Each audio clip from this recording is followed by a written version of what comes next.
Okay, so Arbor Hills, Trader Ridge, and that's the only ones that we need to add? Yes. Okay. I know, right? Like slowly voting people.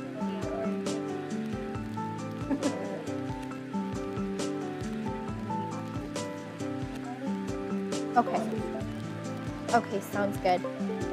Tom, on your sheet, so for Station 1, we're going to add Arbor Hills and Trader Ridge as voting stations 4. And then just remove them off of Station 2.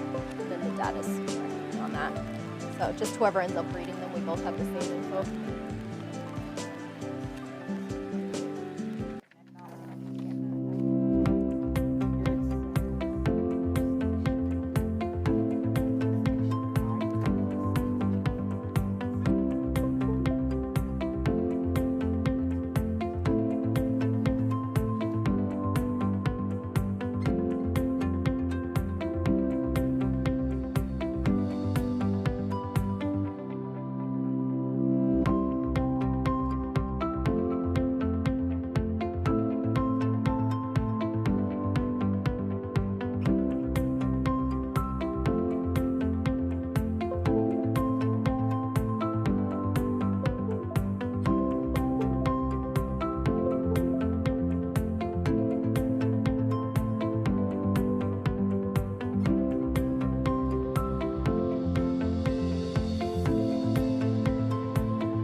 Good evening and welcome to live coverage of the 2021 City of Grande Prairie Municipal election results.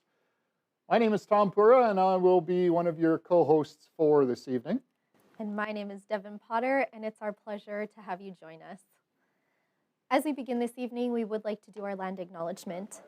So we acknowledge Grande Prairie is the homeland of the many diverse First Nations and Métis people, including the Cree, Dene, and Beaver people, whose ancestors have walked this land since time immemorial. We are grateful to work, live, and learn on the traditional territory of Treaty 8. We have a busy night tonight. We will be discussing the election, of course, and sharing results of the voting that is currently underway and soon to wrap up. We will also share some information on what your mayor and council do and why their role within the community is so important. Results will be presented live as they come in from the voting stations shortly after 8 o'clock. And then you can stay tuned for interviews with some of your elected candidates. We'll try and get all of them, and if they're not too busy celebrating, I guess. That's right.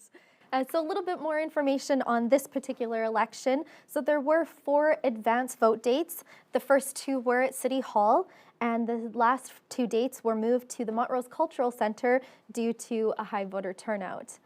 Overall, turnout for the advance voting saw an increase of 120% in comparison to advance voting in 2017, tallying in at approximately 2,600 voters, up from 1,200 in 2017. And there is still time to vote. If you are in a line at a voting station by 8 o'clock, you will be able to vote. The city keeps the stations open as long as they need to, and as long as it takes for everyone who is in line to vote, if they are there in that line by 8 o'clock.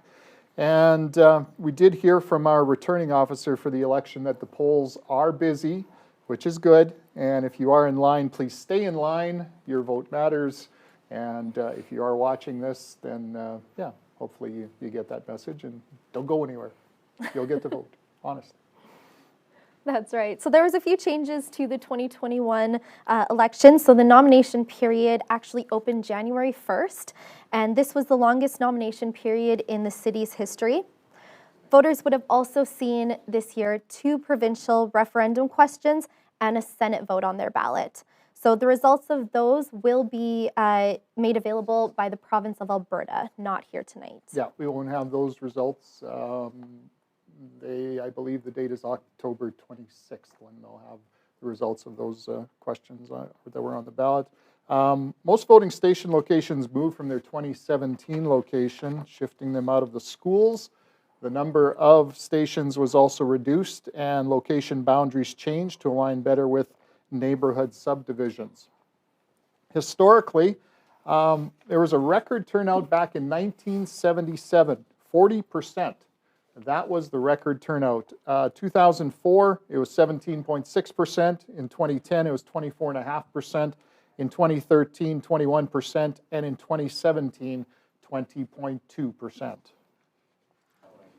This year, we are pleased to share that we have 4 mayoral candidates, and those candidates are as follows: Brian Patrician, Eunice Friesen, Glenn Gruner, and Jackie Clayton. This year we also have 19 city councillor candidates, and they are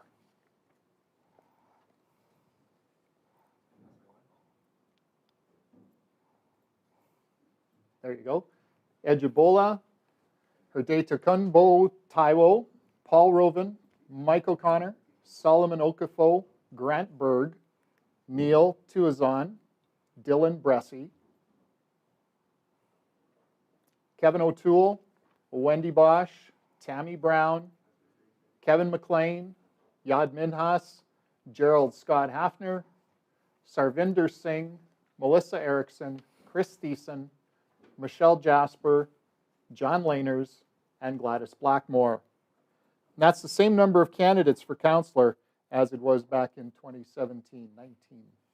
And as a little bit of a random fact for you, from our recent history, 2001 had the least number of candidates running, with only 2 running for mayor and 10 for alderman. And alderman, of course, has now been changed to the name councilor. So this year, we also have 19 public school board trustee candidates, and they are Joan Nellis, Andre Ouellette, Paulette Kierlo, Rob Martin, Tammy Monroe, Chris Johnson, Ryan Van Drescht, Ainsley Miller, Sydney Fletcher, James Fletcher, Karna Gurmshed, Deborah Jones, Joe Redhead, Donna Cook, Troy Johnson, Alex Innes, Ray Buziak, Jerry Lynn Drover, and Adrian Larson.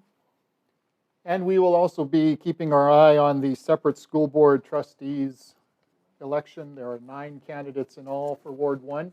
Russ Snowball, Michael Ouellette, Aliska Sylvester Dagan, Michelle Boisvert, John Crokin, Jason Gunther, Rick Secundiak, Jeremiah English, and Doris Implica.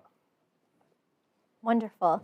So we have a lot of information to share this evening, and we do want to give you a little bit more information about our mayor and council and the roles that they play. So the mayor and council are to serve on 4 standing committees, including the Community Services, Corporate Services, Infrastructure and Economic Development, and the Protective and Social Services. We also have 16 council committees, including the Grande Prairie Library Board, Community Advisory Committee, Youth Advisory Council, and Economic Development, Strategic Planning, and Advisory Committees. Further to that, we have 27 external boards, committees, and commissions, including the Local Immigration Partnership, the Community Futures of Grande Prairie and Region, and these committees and groups that council sit on are key to helping build the community and move our area forward. The 4 standing committees mentioned earlier funnel information from city staff to the city council so that they may make decisions on important topics such as roads and recreation and everything in between. The mayor position is a full-time position, 40+ hours a week. Council members are part-time, 25 to 30 hours a week. And those hours are filled with mandatory meeting schedule commitments, plus elected officials are required to attend a variety of other meetings and activities throughout the year. And these include Council Committee of the Whole meetings, which is 1.5 hours, 4 times per year. In-camera sessions of council, 1 hour, 10 times a year. Strategic Planning Workshop, 1 to 2 full days per year. Strategic Priorities Working Group, 1 to 2 hours bi-monthly. Council Training and Orientation, 5 full days after the general election. Fall Budget Deliberations, 2 to 3 full days per year. Miscellaneous Special Meetings and Workshops, 1 hour times 10 per year. And additionally, elected officials may be required to attend the following: external agencies, boards, and committees. Council is appointed to various agencies, boards, and committees as a member representative of the City of Grande Prairie. Meetings can take place throughout the city, the county, and the region, and time commitment varies from a few hours per year to monthly meetings. Further to that, we have the regional, provincial, federal advocacy opportunities, which include conventions such as the Alberta Urban Municipalities Association, Rural Municipalities Association, Federation of Canadian Municipalities, and Growing the North Conference. They are also invited to numerous events like fundraisers, flag raisings, and community events. Council receives approximately 10 invitations per month to attend local events and speaking engagements. Many of these take place in the evenings and on weekends. I think we're a little ahead of schedule. Next on our agenda was a discussion with outgoing Councillor Wade Palat. I'm not sure if we have him on the line. We do. Excellent. All right. So we will welcome Councillor Wade Palat here shortly on our Zoom call. My camera on, I guess. I'm not sure if that's your guys' stuff.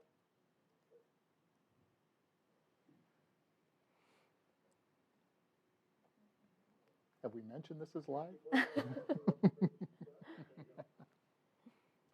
Is he there?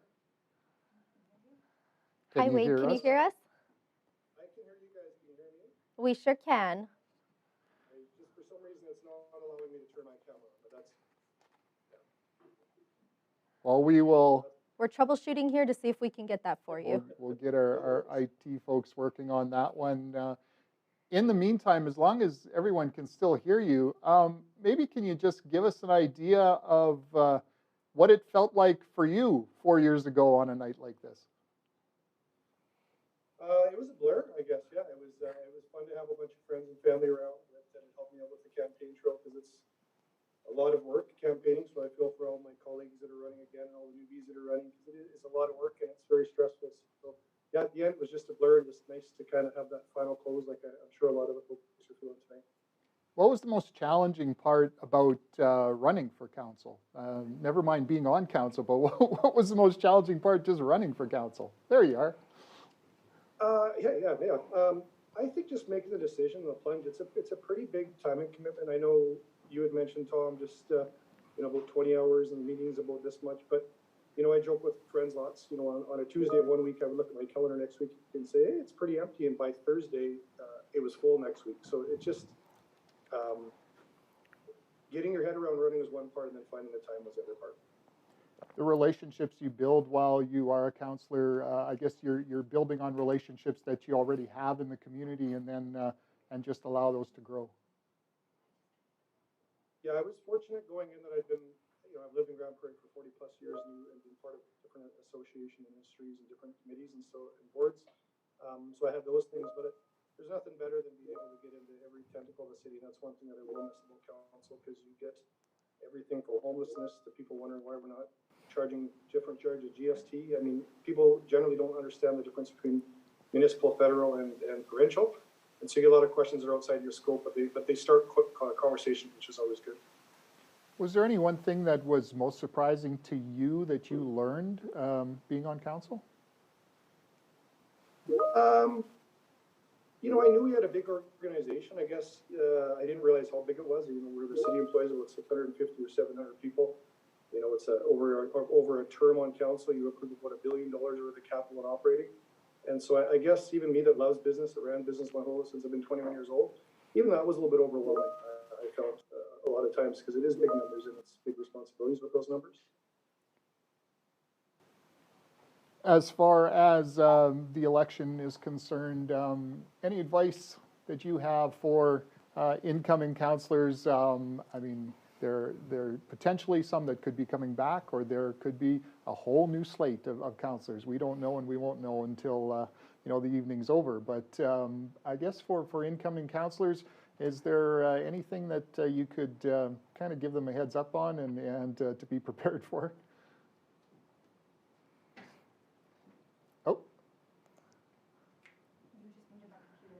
Oh, we've lost your audio there, Wade. Yeah, we're just going to get our IT just folks bear with us a moment. Unmute you. Just hang on. There you go. Yeah, I think we're good. Sorry, I'm not sure where I cut out there. Maybe I'll just start over with. Yep, I think please. As long as they're listening to their constituents and they've read everything, I think there's a lot of reading that happens at council. We get, some weeks it's hundreds of pages of documents that you've got to read. So as long as they're reading and they're listening to the community, I think those are two big things. There's a lot of events normally without COVID, but there's a lot of opportunities to touch the community in different ways and get involved with different associations. So I think as long as they're doing that and truly listening, I think they'll be fine. Yeah, that definitely provided a challenge for you folks the last couple of years, what we've been through. And you must take a certain pride in being able to work through what we have gone through and are currently going through, and being able to adapt and still be able to do your job and serve your position. Yeah, COVID was a big curveball, and I think it was one of those different people come in different ways. I guess for me, it was really hard because I definitely like seeing people having coffees, having face-to-face conversations. So Zoom was trying, and those kind of meetings are fine, and they serve their purpose. But I do look forward to a time again, and I think for elected officials, it's really important to be sitting around the room. It's tough debating with your peers on Zoom. It's not the same as when you're sitting in chambers. And even when people speak to us on Zoom, versus coming into the chambers. It's very different when you can feel their energy and you can see them physically in the room. So it'd be nice to get back to people in person on those kind of things. So I do think it changes some of our opinions. I guess in a way it's a little like family because you know, you have your disagreements, you have your agreements, you have you know, to be able to work face to face and side by side and accomplish you know, some really good things. It's must have felt pretty good for the last 4 years just to be able to be part of that. Yeah, there's some folks on this current council that I didn't know well going in, and I truly grow to love them, and they're like family now. You know, we're going to be missing those and finding excuses to stay in touch with some of them. But you're right, Tom, it's a team environment. I mean, if you can't build consensus around the table and you can't get along well with your peers, you can have a lot of great ideas, but if we always joke that we can't get the votes, you know, you can have all the great ideas in the world, nothing advances. So you have to be able to build consensus with your peers, and a big part of that is spending time together. And typically without COVID, council would, but I encourage the newbies that, you know, it's going to be exciting, but I hope they can get together and they can go have a pop after every council meeting when they're allowed again, just to debrief and have those conversations again. Just there's a lot of value in those conversations. I really do find that, because it gives you perspective of why your teammates, so to speak, on council, your family members now, think a different way than you. And sometimes that perspective doesn't hit you in that meeting, but it gets you a little bit later on. Meeting, you know, voters, meeting constituents, meeting people in the neighborhood. You must have really gotten to know a lot of people and you know, tried to listen to as many as you can and hear what they're saying. That's you know, it goes along with the position, but that must be something that as a people person like you are, that was probably a really good part of the job. It was incredible. And one of the biggest unintended consequences is that, you know, my wife and I have a 10 and 11 and 12-year-old daughter, and they got to experience a lot of that stuff. They got drug into conversations and drug into meetings that, you know, I wouldn't have thought a 7, 8, 9, 10-year-old, 11-year-old girls were at the time where it was going through would have been at. But it was really cool experiences and some of the conversations we got to have from that, just from happening to be in a Safeway. Like, what was that gentleman asking about, sort of stuff when he got in the car. So it was cool, and it's something that you know, I think for our family it was a really, really neat experience. Yeah, I think maybe that's something we forget about is, you know, the young people, and they, you know, some of them started at an early age wondering what this is all about and why it's important. And I guess it's really important to get to the young people as soon as possible and explain, you know, what elections are about, what council's about, what, you know, decisions are, you know, important for where they live.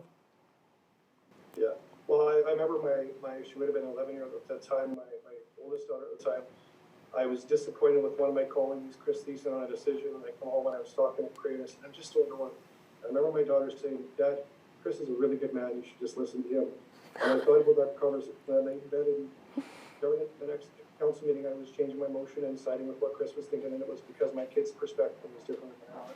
Wow. Maybe just a word about the staff and you know, the behind the scenes efforts to help you folks out on council and kind of keep you on track and on schedule. There's a lot behind the scenes that happens that you know, you're privy to when you're on council. Yeah, we get, on a normal year, we'd be getting probably upwards of 10 invites a day on most things. Even most days still I was doing 1 or 2 things, whether we call it meeting or something else. But I think that's one thing I'd be in greater respect for when I got involved in the city, is just seeing the piece behind the machine here. It's 650 people, 4 different directors and the city manager. We get a lot of time with those 5 key players. And then we get opportunities to speak to other levels of the organization. But you start realizing how many good people are within the organization. And, you know, I don't know if I would have said that as easily as I can say it now. The city's in good hands with a lot of our staff, and there's just a lot of bodies there, and a lot of people that care an awful lot about making sure that every day those little things we forget about, take for granted, will live in the city continue to happen. You bet. The relationship with the province, and it's something that you know, you're constantly working on those relationships and relationships with other organizations and municipalities. It's a never-ending relationship building, I guess, when it comes to council. Yeah, you know, and on that one, I guess I'm a little bit excited. I mean, I was pretty excited about having this relationship with the county in our term. As much as I felt like I had a great relationship during our term, we were in ICF negotiations most of the term. So I feel like for the next councils coming in, the ICFs are going to be done the inter-collaboration framework agreements that were happening, sort of for the acronyms. I lived in politics for 4 years, that's all we did.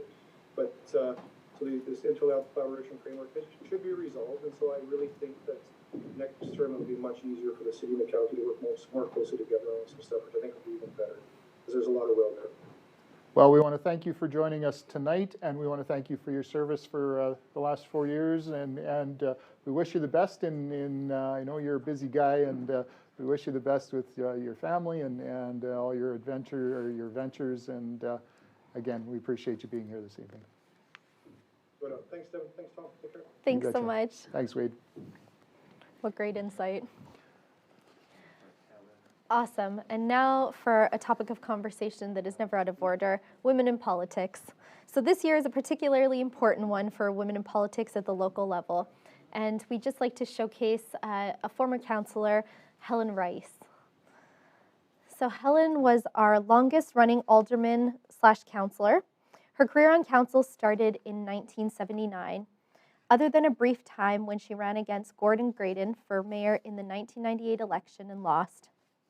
Oscar Blay passed away in 1999, so the bylaw election was held in 2000 to fill his seat on council, and Helen won and was on council until 2017.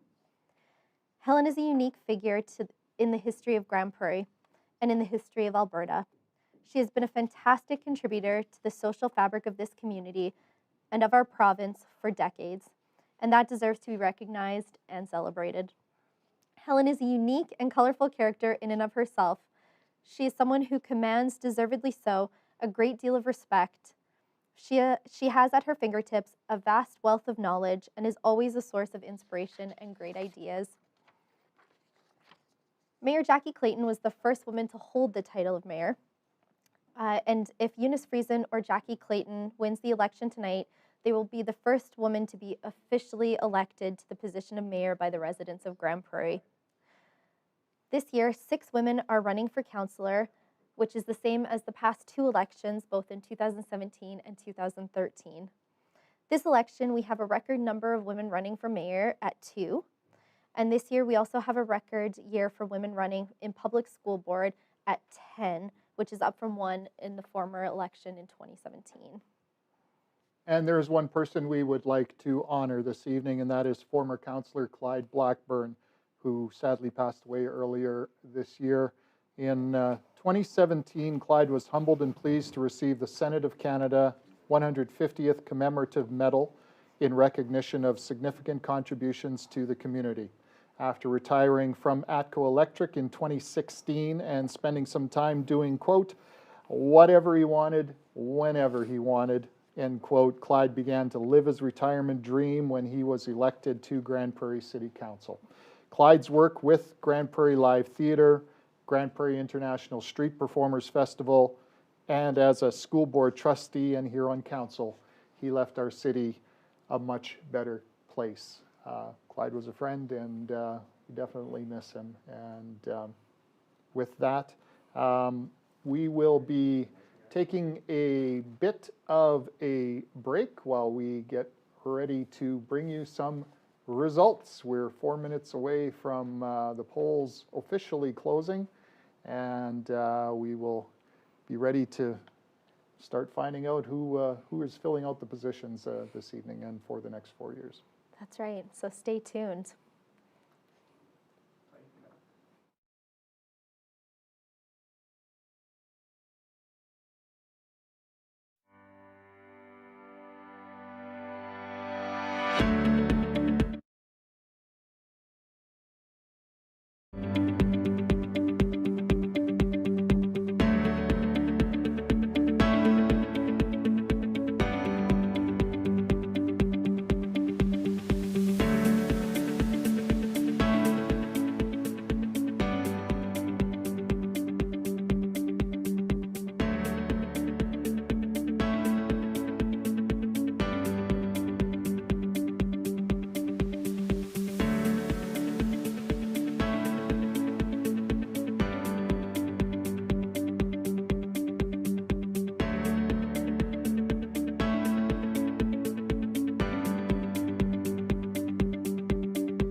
Welcome back to our live coverage, and I just walked right Hey, over that's top of you. okay. There Great you minds go. think There's alike. your- yeah. That's Little why they seldom put us on differ. I this. told you that one earlier. Yeah. Okay. Well, welcome back. Yeah. Thank you for joining us. At this time, we are pleased to announce that we have so many people still at the voting stations that we're probably still about half an hour away from the results, which is great. Voter turnout is at an all-time high. We are thrilled about that. So in the meantime, you are just going to have to listen to us for the next half an hour. And we can talk, and we like Or hearing not. ourselves. I That's mean, why it's they your hired choice, us for this. ultimately. But So while we wait, we are going to share just a little bit of information about each of the polling stations, since the geography did change a little bit this year, and with so much expansion of our city, we just wanted to share some more information. So Station 1, which I believe is going to be brought up on the screen here. Fantastic. So Station 1 was the Reach Center. And this voting station includes Hermit Lake, Hidden Valley, Hockey Estates, Hughes Lake, Nordeggen, Northgate, North Ridge, Westgate, Arbor Hills, and Trader Ridge. So Station 1 is the northwest section of the city. It is the new Highway 43X bypass all the way to the Grande Prairie Airport and the Arbor Hills residential and Trader Ridge commercial area. We have a couple new schools that have been built in this division, and that is the St. John Paul II High School and the St. Catharines Elementary. Westgate is one of Grande Prairie's largest shopping areas and is home to Canada's largest single-story Canadian Tire. Station 2 was at the Christian Fellowship Assembly, and that was the voting station for Copperwood, Crystal Heights, Crystal Lake, Crystal Ridge, Kingsgate, Lakeland, and Mount View. And that's beautiful Crystal Lake Park. The new Bike Skills Park well underway, lots of sidewalk and road resurfacing in the past few years. The Bike Skills Park is created for beginner to intermediate riders to be able to practice bike handling, balancing, and jumping skills. So you can be sure to check Tom and I out there. We'll be both in the beginner category as far as I know. Yeah, and then for you can some check bike me skills. out at the QE2 hospital afterwards. And now we'll go to Station 3.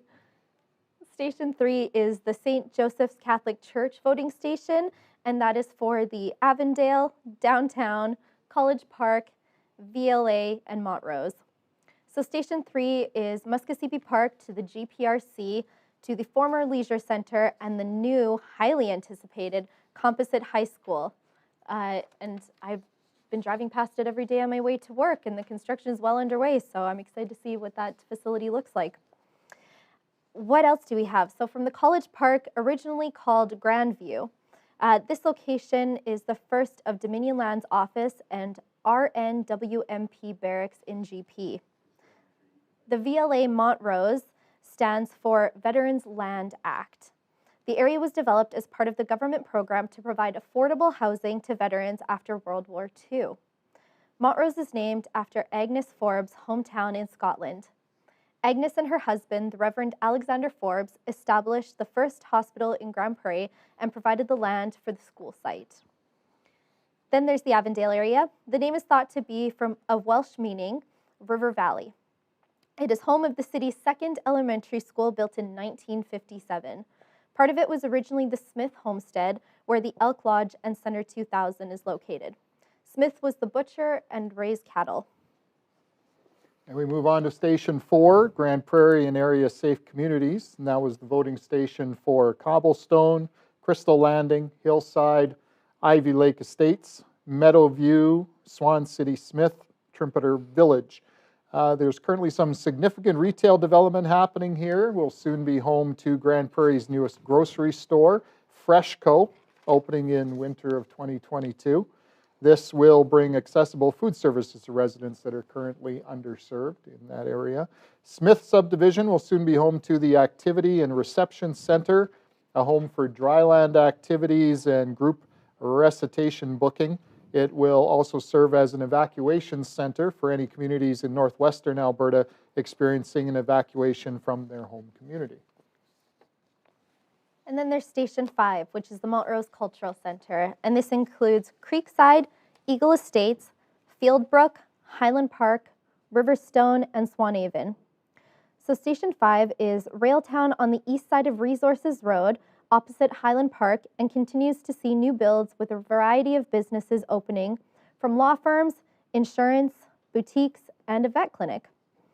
There's a new 12-story multifamily build happening in the downtown, currently nicknamed Park Avenue to honor the history of the site. It's to be determined whether they will be keeping that name. And will bring new people and 24/7 activity to the downtown core, supporting downtown businesses. The MCC, home to important cultural amenities, including the Library and Art Gallery of Grande Prairie, one of the largest public art galleries in Alberta, with different exhibits for the community to take in. And if you're curious about this, please take a look on the city's relocation guide. Station 6, West Point Community Church was the voting station for Kensington, Pinnacle Ridge, and West Point. So Kensington is one of our newest neighborhoods, still in development, and I'm looking forward to somebody being named the King of Kensington, if anybody out there still remembers of that show or not. Early settlement of the Grande Prairie area by Flying Shot Lake, connection to local medical services history. Veronique Caliu settled there in the late 1800s and acted as a midwife and nurse. Homestead of Harry and Maud Clifford, where there was the first hospital. Maud helped serve the role of midwife in early Grande Prairie history. The Forbes stayed with them before establishing the hospital in Grande Prairie. Dr. Lewis J. O'Brien was one of the first doctors in the region, and he promoted the development of a community hospital. He served as a member of the Legislative Assembly of Alberta from 1940 to 1944. A little bit of history for you there. I like it. And Station 7, 4 Points Sheraton Hotel voting station. And this is for the Country Club Estates, Country Club West, Country Club South, Dunvegan Gardens, Kennedy, Mission Estate, O'Brien Lake Estates, Stone Ridge, and Summerside. So Station 7 is the Eastlink Center to the CKC West Turf and Coca-Cola Center. In O'Brien Lake, the Catholic School Division is currently building a new kindergarten to grade 7 French immersion school, and that is set to open in fall of 2022. The school will host up to 900 students at full capacity. And with the way this community is growing, we need it. South Bear Creek is home to ball diamonds, beach volleyball courts, bike skills park, and the Bear Paw Par 3 golf course. Say that 3 times fast. No thanks. The park will feature walking trails, picnic areas, and multiple off-leash dog parks for dogs of all sizes. Been there. Walked past them many times. A few times. Yeah. Station 8, Victory Church on the Rock was the voting station for Countryside North, Patterson Place, Signature Falls, and South Patterson Place. So that includes the Dave Barr Community Center, and the Patterson neighborhood is on what was Alpheus Patterson's homestead. He was one of the partners in the Argonaut Company, which founded Grande Prairie. He opened the first store in Grande Prairie. He served in the Alberta legislature as the member of parliament for the Peace River District from 1913 to 1917. I'm learning stuff tonight that I didn't know either. I was great. thinking the exact same thing. And after living here for 25 years, you'd think I knew most of it. Yeah, I've been here for a little longer. I've been here almost as long as I've been alive. There you go. We're not going to reveal that fully. Nope. All right, and now we'd like to get to a few did you know facts. So this evening, let's see, what are some facts about economic development programs? Okay, so the Development Incentives and Grants, or DIG program, was created to provide financial assistance through grants designed to stimulate business development, building activity, and continued local employment in the construction industry by increasing reinvestment in buildings and property throughout the city and new residential infill development in the city's core. The DIG program is comprised of 5 components and is currently accepting applications for all incentives and grants at cityofgp.com.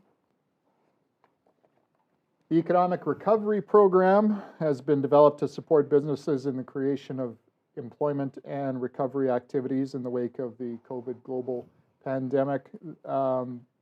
Phase 1 of the program was launched in summer of 2020 and includes the beautification and patio grant, as well as the local marketing grant.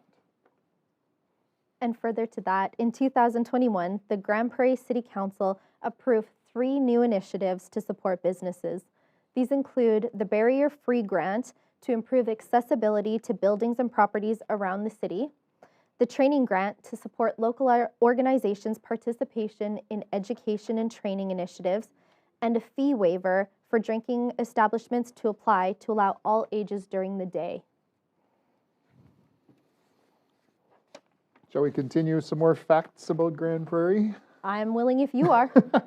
All right, so we're going to talk about pollinators in our city. Yeah, I'm not sure. Pollinators, we got to gonna save the find out bees. right now. So That's did you know important.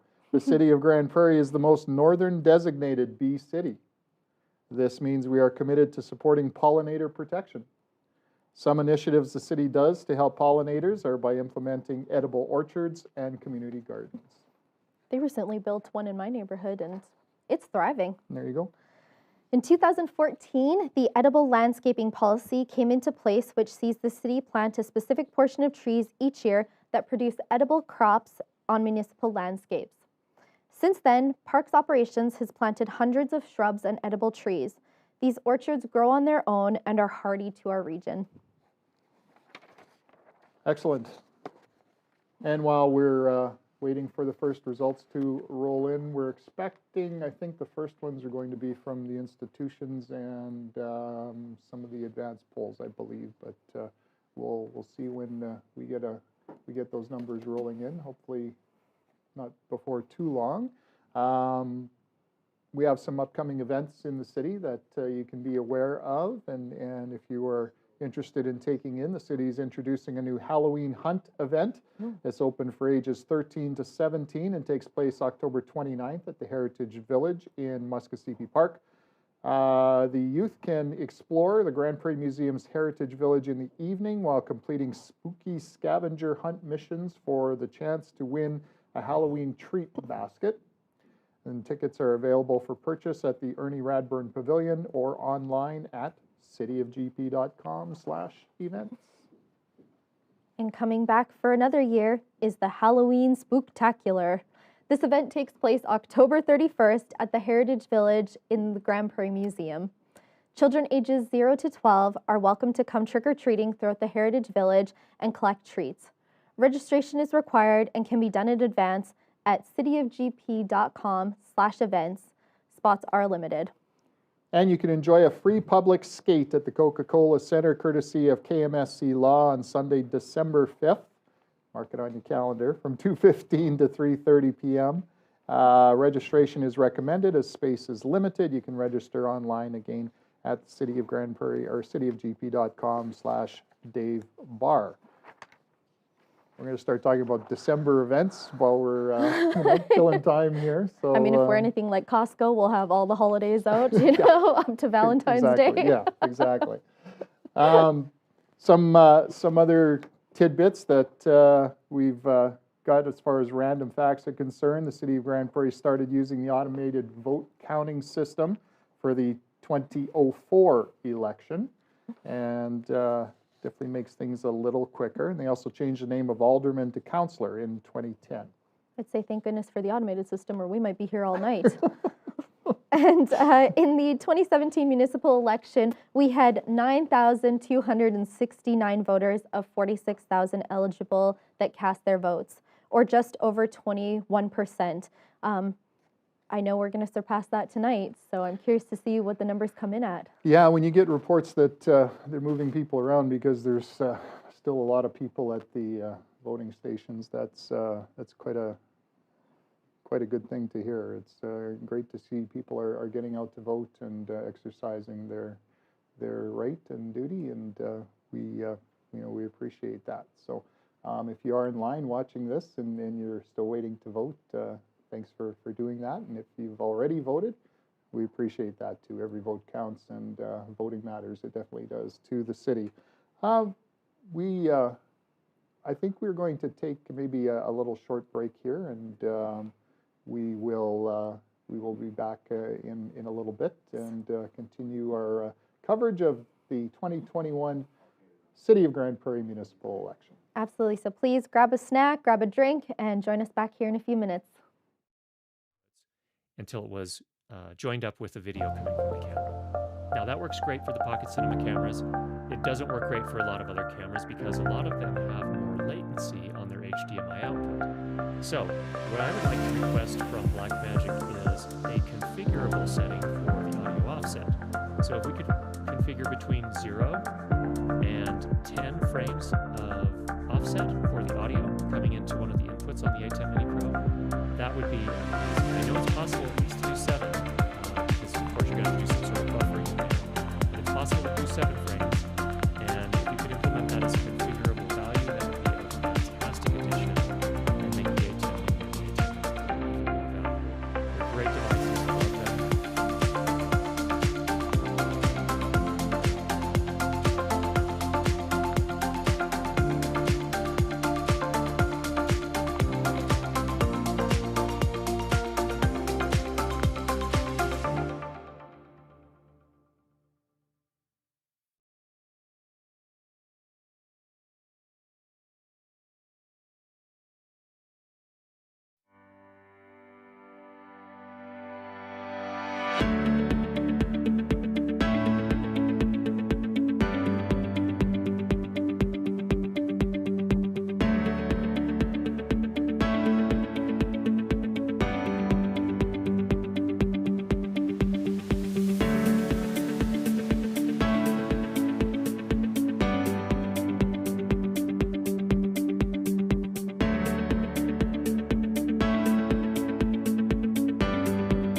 Welcome back, and we appreciate your patience. As you can imagine, it is a busy night in the city of Grande Prairie, and the polling stations have been, I don't know if overwhelmed is the right word, but there are a lot of people out voting this evening, and so we're waiting on some results, as you can imagine. And again, it's still a lot quicker than it used to be. I remember back in the day, I'm going to date myself, when I used to work in radio, and this was the night where we'd get pizza in the newsroom, and we'd be out at the various locations and getting results and reporting on them, and sometimes you had to wait quite a while, and now it's a lot quicker for the media and for everyone else. But this is still going to take us a little while longer, so again, bear with us, and we will bring you results as we get them, and we do have some results to share with you. So we're not completely devoid of of numbers, but I think we'll start maybe with the institutional voting, if we can bring that up on the screen. So the institutional votes, 2 of 10 stations reporting. So there are your voting leaders for the position of mayor. As you can see, Jackie Clayton, 87, Eunice Friesen, 73, Brian Patrician, 8, and Glenn Gruner, 5. And we'll see if we have councillor information.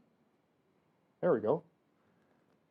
And we'll try and bring it up big because my eyes don't see that small font. So, very close. It's some really interesting numbers there. Grant Berg with the lead in the institutional poll, 76 votes. Kevin O'Toole, 74. Chris Thiessen, 72. And then Gladys Blackmore, Kevin McLean, John Lainers, Mike O'Connor, Tammy Brown, Melissa Erickson, Dylan Bressy.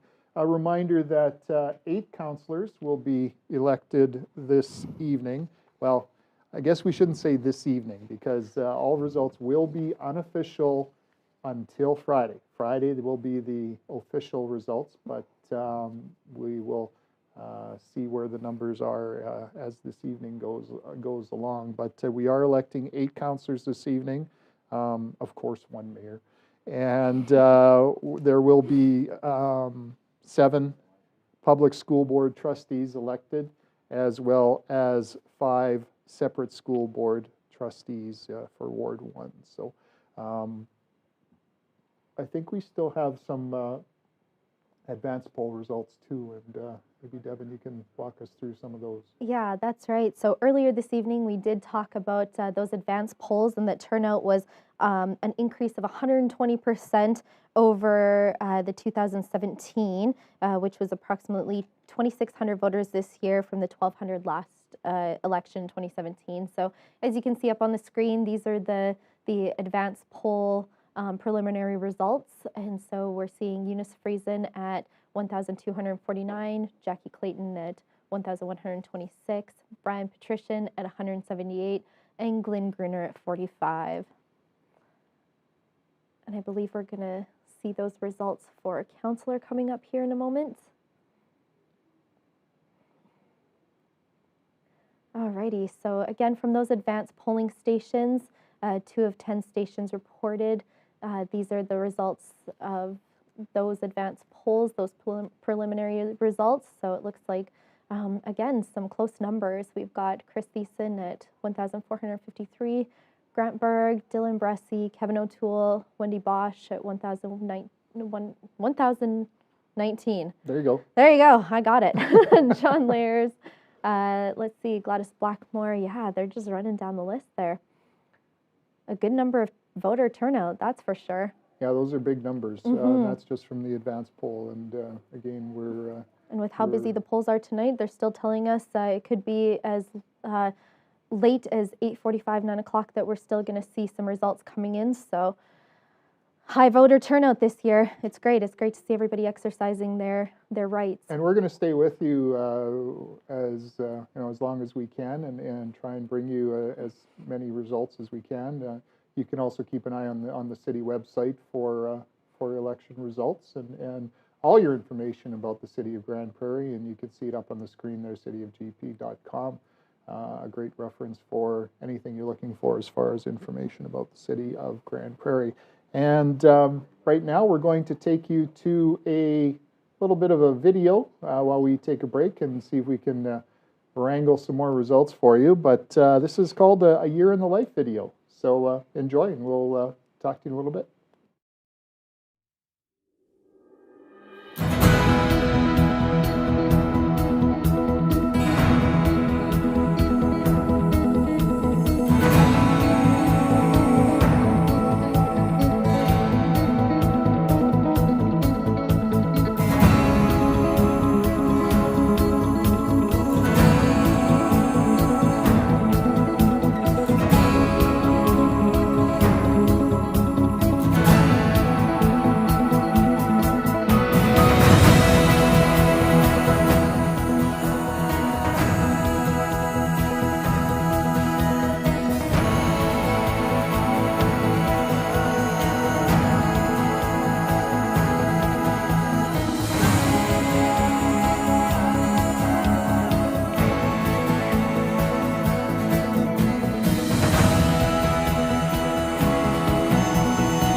Well, welcome back. If you're anything like us, you were not tallying those votes fast enough from the two pre-advanced results. So we are Couldn't fortunate. get my shoes off and count on my toes.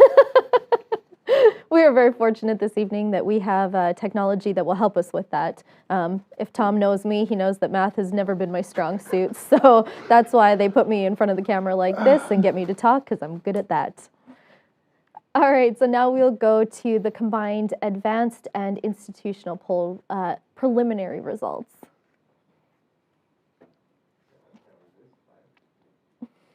Okay, so there you can see our overall results standing of 2 of the 10 stations for councillor. And again, those are those preliminary results for the advanced vote along with the institutional votes.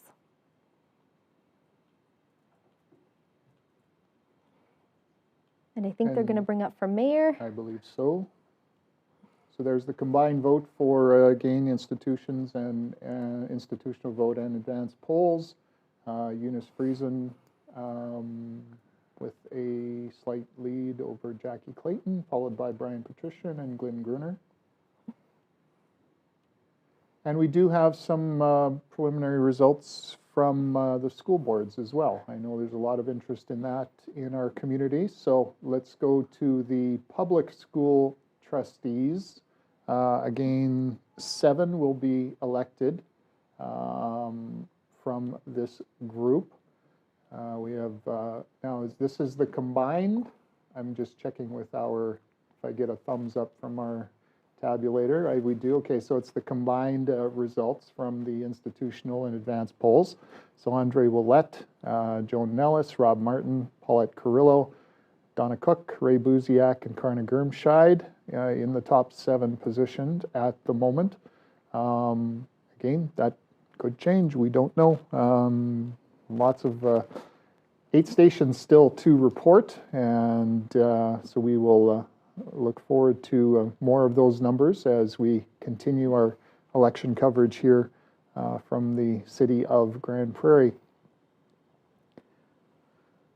Fantastic. How wonderful it is to have so many people that love this region as much as we do and are willing to put themselves out there to support and see the city reach its fullest potential. So. Well, I don't think a lot of people realize the demands on a counselor, on a school board trustee, and it's not something to be taken lightly. There's we gave you an idea earlier this evening, if you were watching, the number of different boards and meetings and invitations they get from the community, and it's wonderful that the community wants council at their events, and it's a very prestigious position to be part of council, and you know, it does take a real commitment to run, and we appreciate every one of these folks that have put their name to stand, and it's a lot. 19, you know, councillor candidates and 4 mayoral candidates. It means there are people that are willing to put themselves out there, and it gives people a real opportunity to learn about who they're going to vote for, who they want representing them in the community. So it's quite a night. Absolutely, absolutely. A lot of new names, a lot of existing faces that we've grown to know and appreciate, and wow, just a night. They say, you know, 20 to 30 hour commitment as a counselor, and yet here we are talking about all the things they do, and it probably took us 20 to 30 hours just to say all that. So when you were first eligible to vote, what was it like? You know, it was always instilled in me that it was my responsibility, that if I didn't vote, if I didn't take the time to learn about each of the people and what they were wishing to do for our community, then I didn't have a right to complain about it if I didn't like what was happening. So if nothing else, I think it was certainly my right to complain if I didn't like something, but it was also just a civic duty. I've loved this community. We moved here when I was young, and it gave me so much, and so it was my way of giving back, is making sure my voice was heard. And It looks like we have some results coming in from Station 6. Okay. So we will turn that over. So Station 6 is, again, that West Point Community Church. And you were seeing it up on the screen here. Those preliminary results are showing up with Jackie Clayton at 301 votes, Eunice Friesen at 285, followed by Brian Patrician at 44, and Glenn Gruner at 19. So that's the voting station for Kensington, Pinnacle Ridge, and West Point areas. And now I think we'll take a look for the councillor vote as we bring it up. So in the top 7 positions there, we have Chris Thiessen, Grant Berg, Dylan Bressy, Kevin O'Toole, Wendy Bosch, John Laners, and Solomon Okafor. And I'm guessing we have those trustees coming in as well. We'll just give our Tech team, IT there we go. people a So Chad. Man, of they're that quick. This is great. West Point Community Church Station 6, those public school trustees, the top 7 right now in the standings are Joan Nellis, Andre Willette, Donna Cook, Rob Martin, Paulette Carrillo, Chris Johnson, and am I missing one? James Fletcher. There we go. Well, James and Sydney tied for that 7th position. Oh yeah, there you go. Fantastic. And if we have the separate school trustees, bang on, there we go. So again, 5 will be elected. So in those top 5 positions, as you can see, Michelle Boisvert, Michael Ouellette, Russ Noble, Jeremiah English, and Aliska Sylvester-Dagan. So 7 more stations will be reporting tonight. And again, the results will not be official until Friday. But I imagine we will have a pretty good idea of who at least the leading candidates will be as we end this evening. But yeah, I think what we'll do is we'll just take a little short break here again and allow our IT folks to tabulate some more results. Back in a bit.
municipal election 2021 for the city of Grande Prairie.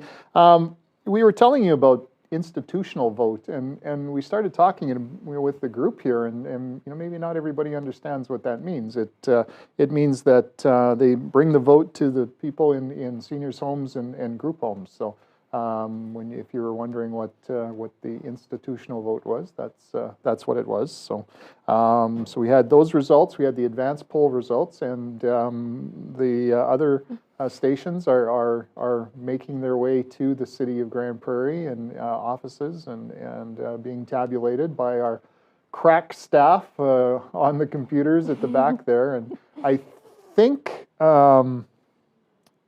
Well, we also heard that already it looks like 7.8% of eligible voters are voting. Oh, we're getting a new stat. That's up to 9.3, I think, if Wow, if my 9.3, that's correct. isn't failing me. So that's really exciting, because it was only 20.2% for the entire election in 2017. So it looks like we are on track to better that number tonight, and that means a lot of people have been getting out to vote, and that's great news for the city. Do we have some results ready to post?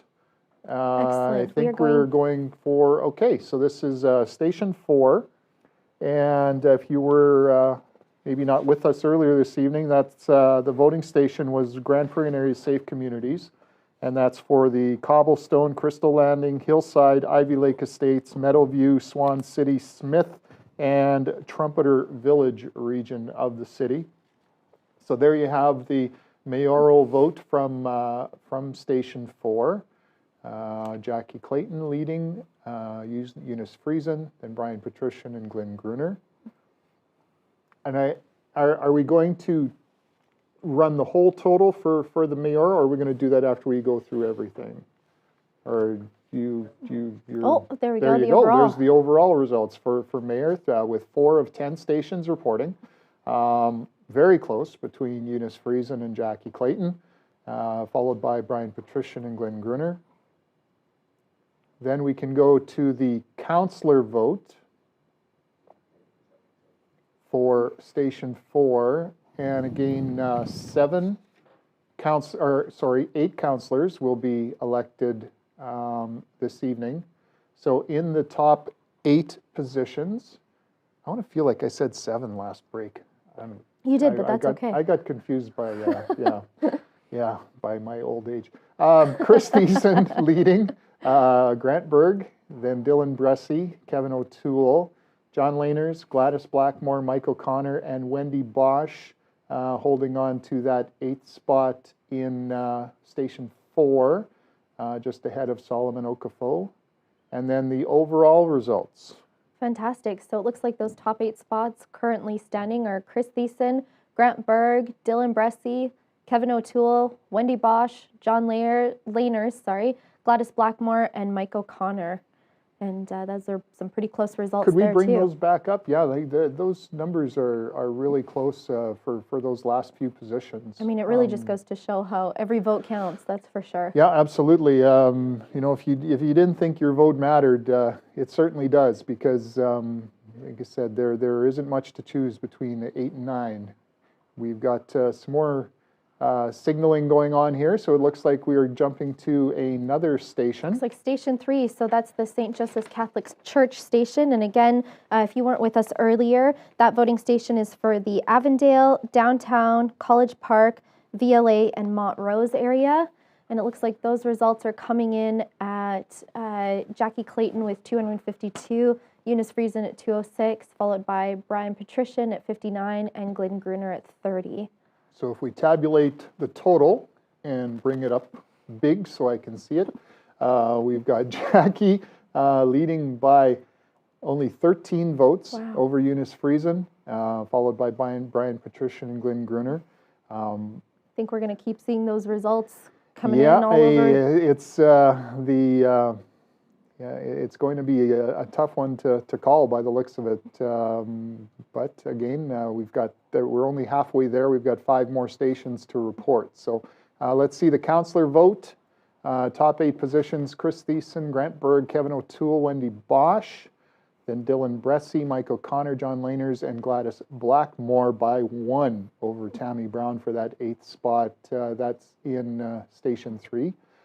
And overall, Chris Thiessen on top, Grant Berg, Dylan Bressy, Kevin O'Toole, Wendy Bosch, John Laners, Gladys Blackmore, and Mike O'Connor with a slight lead in the 8th position ahead of Yad Minhas and Kevin McLean. And do we have some of those trustee results in? Maybe we'll just go to the overalls. All right, so overall for the public school trustees, that's 6 out of the 10 stations. Those preliminary results coming in of the top 7 are Andre Ouellette, Joan Nellis, Paulette Kierlo, Rob Martin, Donna Cook, and Ray Buziak and Chris Johnston.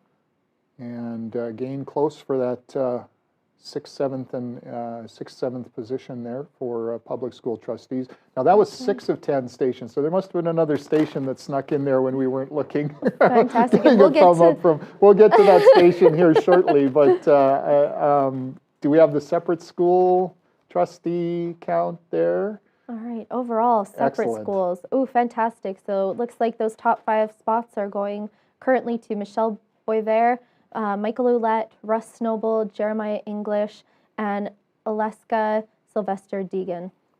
Okay. So which station were we looking at? Right there, Victory Church on the Rock station.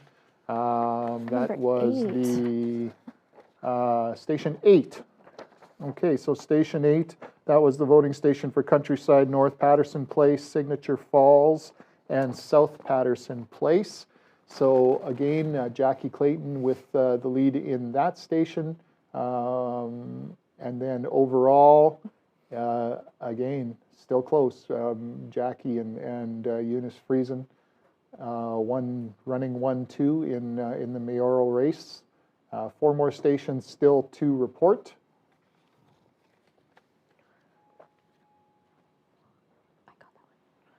It looks like overall, currently standing, we're at 12.99% voter turnout. And again, that's compared to the 20.2% overall from 2017. So with just those 6 stations coming in, we're already well on our way to surpass that past record. I thought that's what Lydia was going to charge us for supper tonight. I couldn't figure out what the $12.99 was. Wasn't cluing in quickly enough. So.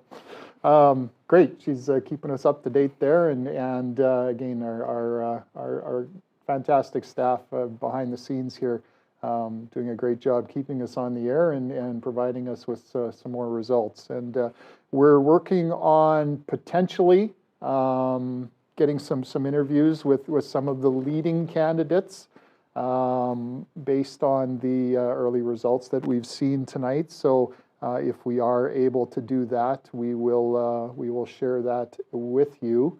For now, we'll give everyone a chance to breathe and get another beverage, and we'll be back. Oh, we've got looks another like one we might coming have in. another station coming in. Excellent. Oh, bear Look with at us. this. Here we go. Okay, so Okay. this is Station 2. Oh, are we station 1? Is that what we're looking at? We've I thought I saw 2 on the board, and now we're back to 1. So 1 is the Reach Center, and so Station 1 is, where's my notes? There it is, the voting station for Hermit Lake, Hidden Valley, Hockey Estates, Hughes Lake, Nordhagen, Northgate, North Ridge, Westgate, Arbor Hills, and Trader Ridge. And so do we have the mayoral ones? This is the councillor. Okay, so there's the mayor one. Jackie, and Eunice, again, not much to choose there. 8 vote difference there. And followed by Brian and Glenn. And then overall, Jackie still with a slight lead over Eunice, followed by Brian and Glenn. Back to the councillor. This is the overall results. Top 8 are Chris Thiessen, Grant Berg, Dylan Bressy, and Kevin O'Toole. Then Wendy Bosch, John Laners, Mike O'Connor, and Gladys Blackmore with a slight lead over Yad Minhas, Kevin McLean, and Tammy Brown. Again, that's 7 of 10 stations, so only 3 more stations to report. it's, as they say, too close to call. That's right. That's right. This is when it gets really interesting here, folks, as we wait for those final 3 stations and the results. And I think if we can maybe just go back over to the overall for the trustees again, it'd be nice to look at those results. Perfect. All right. So for those public school trustees, those overall results from 7 of 10 stations for the preliminary, it's looking like Andre Ouellette, Joe Nellis, Paulette Kierlo, Rob Martin, Donna Cook, Ray Buziak, and Chris Johnson. And again, those votes are coming in pretty close. And for the separate school trustees, let's see here. Those top 5 positions are Michelle Boisvert, Michael Ouellette, Russ Noble, Jeremiah English, and Aleska Sylvester Deegan. But John Crokin right there close behind for that 5th spot. That's right. It's not over till it's over. That's for So sure. we're updated. We're now at 14.57% of eligible voters officially have marked their ballots. So great numbers. We'll see how it turns out with the final 3 stations here reporting here shortly. And as our election coverage continues, and we're going to take a break and refresh our waters, and we'll talk to you very shortly.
Welcome back. Thank you for joining us. If you are just tuning in, we are your hosts. I'm Devin Potter, and I'm joined by Tom Pira. And we are going to now go over to one of our preliminary result lead council members, and that is going to be Chris Thiessen. So he is looking like an incumbent or one of our re-elected. Hi, Chris. Thank you for joining us. Hey, thanks, Devin. Great to be here. Fantastic. So how does it feel to be in the top standings right now? It's a party here. It's really great. I feel really humbled, really honored. I didn't think so far going in that we'd be right there at the top, but it just goes to show, I guess how people view me, my platform, and what I've done for the community. So I think that stands for itself. And those signs didn't hurt either. So I'm really grateful to the community of Grande Prairie for not only voting for me, but coming out and voting for a glorious council team, because it looks like we're going to have a great one. That's fantastic. And I hear that you were possibly having a dance party earlier. Yeah, actually we had my ex-wife and her bandmate Renee were playing some music as we were waiting through the breaks. And I knew that you guys were a bit stretched for content there, so I offered Tom a little show. Oh, fantastic. Hey, those signs are really unique. Where did the idea come from for those signs, Chris? Well, it came from me. They're my old stage for Peace Starts at Home. So old music festival I used to do for not-for-profit organizations like Odyssey House, Sunrise House back in the day. It was just to create a little bit of a music scene in our community, to really celebrate the music and the goodwill spirit of people in Grande Prairie. And when that stage got to a point where it started to rot, we had to do something with it. And, I think I learned my lesson from my first election run that I almost got in, but I didn't have any signs. So when we were told that that was garbage wood, we said, well, let's reclaim it. And so that's what we did. We took 2 tons of rotten wood and we refreshed it. We made it pretty and put it out there on the streets. So we couldn't have done it with over 40 people, kids of all ages from age 4 to 50 have helped us in creating those signs for the community. So just trying to beautify the election landscape. So yeah, I was going to say you had a lot of help with those signs. I know you certainly didn't do them yourselves. So that was cool to to engage some young people in the whole process. Yeah, actually that started last year with my son when he was my campaign manager at age 10. I said, you got to help me run this show. So can you get me some kids? We had lots of artists do it last time. Let's get some kids to paint this time. He's like, sure, Dad. And he was good to go. You also mentioned your child, and I know Wade Plott mentioned it earlier. So what does it mean to have your children involved in this process and getting young people involved in the election process this young? Oh, it's amazing. Honestly, when you engage kids, like they never forget. Sorry, my iPad's going off like crazy here.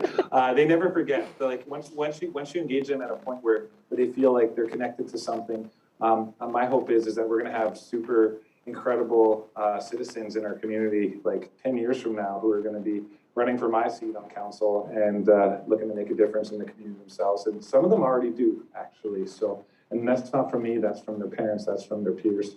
And that's from their good hearts. So when we can engage them here in this political level and show them that they really have the power to make a difference, we empower the future to our best ends. Was this election campaign much different from the last one that you ran? Yeah, actually it was totally different. Both from the standpoint, the last election I came in really eager and excited. This election, I came in actually quite anxious and trepidatious and nervous about what was going to. Sorry, here we go. What kind of outpouring of support or unsupport we're going to get? Like how polarized the community was going to be. But the big difference for me was, at least in our campaign, was how positive people were. Like those early fears I had, they evaporated almost immediately once I threw my name into the ring officially. And people were just sending a lot of love, and you know what? I think that's the biggest difference. Is most times people ask me to justify yourself. this time a lot of people were coming out and saying, hey, I support you. You know, what can I do to help? And that made my job a whole lot easier this election run. Well, and it was a challenge for council too. We unfortunately lost Clyde, and you know, Bill was moved away, and there were a lot of adjustments on the fly for this council. You must have learned a lot just from trying to cope with some of the changes that happened in the last couple of years. Yeah, it was pretty huge. Bill, but to his extent, he got pretty busy early on when he took a role within UMA, and he's always a great mayor. But you know, he was also a great representative for Grande Prairie on the provincial level for municipalities. He did a lot of great work there. But part of doing that great work meant that he wasn't in the community quite as much as before. So I think when Bill left and when Clyde passed away, council was already, I think, used to sharing the load and working together and helping to offset some of those burdens. And if I could just speak to Clyde, you know, I wish for all the people who get elected here when the polls are finally all closed, that they would take the same dedication and passion that Clyde did for his work and pride in being a councillor. He was a great man. He has a great soul.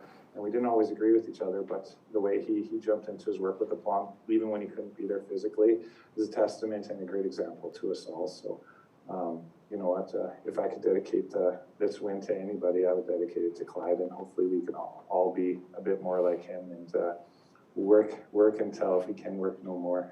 Clyde was an amazing person. Well said, Chris. Oh, what a kind sentiment. Yep, you betcha. We wish you the best as we get some more results in, and again, you're one of the leading candidates for council, and potentially a chance to be back on council. So we appreciate you being here with us tonight, and we wish you the best, and we will talk to you again soon. Thanks so much, Tom and Devin. I'll cross my fingers for the rest of the way, but I'm really excited to get back to work and be a part of this brand new team, which I think is going to be glorious. Thanks so much, Chris. Have a good night. You too. Fantastic. All right, so that was incumbent Chris Thiessen. He's one of the leading vote getters so far as the results are concerned, and I believe we have some more results to share with you here. I'm being told, I believe it's Station 5. All right, Montrose Cultural Center. Okay, so that station, again, encompasses the Creekside, Eagle Estates, Fieldbrook, Highland Park, Riverstone, and Swanhaven. And it looks like currently in the standings is Eunice Friesen at 381 votes, Jackie Clayton at 338, Brian Patrician at 71, and Glenn Gruner at 27. So and then the totals. Wow, so close. Look at that. So overall, 15 votes. Wow, so Jackie Clayton at 3,177 and Eunice at 3,162. So real close. It's still anyone's game. And if we go over to those, there we go, counselor overall. Can we get those first? They're fantastic. Okay, so for Station 5, the Mount Rose Cultural Center, looks like those top 8 are, again, Chris Thiessen, Grant Berg, Dylan Bressie, Wendy Bosch, Kevin O'Toole, John Laners, Gladys Blackmore, and Mike O'Connor. But look at that, 9, 10, and 11 were really still close. Coming in really close. And then overall, we have Chris leading, and then Grant, Dylan, and Kevin, Wendy Bosch, John Laners, Mike O'Connor, and Gladys Blackmore hanging on to that 8th position. And again, we're looking at those next 3 coming in really close after that. Yeah, with 2 more stations to report, still, as you mentioned, those numbers could still change, those last few positions. Do we have the school board trustee results? Okay, so those overall, it looks like for public school trustees of those 8 to 10 stations, the top 7 are Andre Ouellette, Joan Nellis, Paulette Kierlo, Rob Martin, Donna Cook, Ray Buziak, and Chris Johnston. And again, those last few James beyond Fletcher, that. Karna Grimscheid are close, and even Alex Innes and Sydney Fletcher aren't that far behind, depending on those last 2 stations. So that's correct. We'll keep an eye on those, and I think we're going to. Do we have the overall for the separate school?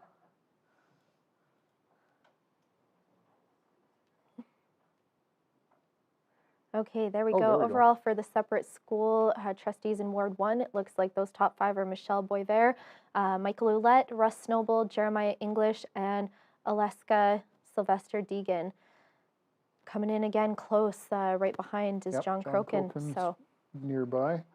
I think we're going to have another interview here with one of Fantastic. the It leading looks like candidates. I believe Grant Berg. Grant Berg. There we go. Okay. So we'll just guys. bring Oh, we Grant can. up. We can hear him, and now we can There see he him. is. Hi, Grant. Is that Welcome. you? How are Well, you? How are you I feeling am right now? Doing amazing. I have to admit I am in shock. I was, there's so many great candidates, 4 incumbents. I thought I'd be down, hopefully in contention, but, to be this high up this late I'm breathing easy for the first time in about 36 hours. Well, we're glad we could be a part of it. Yeah. So tell us a little bit, it is an exciting evening, a little nervousness. What was the campaign what you expected as you went through it this year?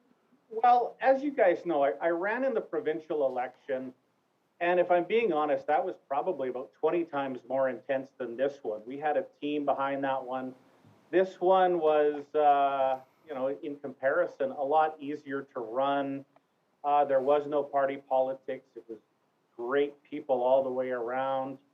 So in relative terms, this was a much nicer campaign to run in. And whether I was out on the streets at the grocery store, here in the gallery, it was always warm and nice.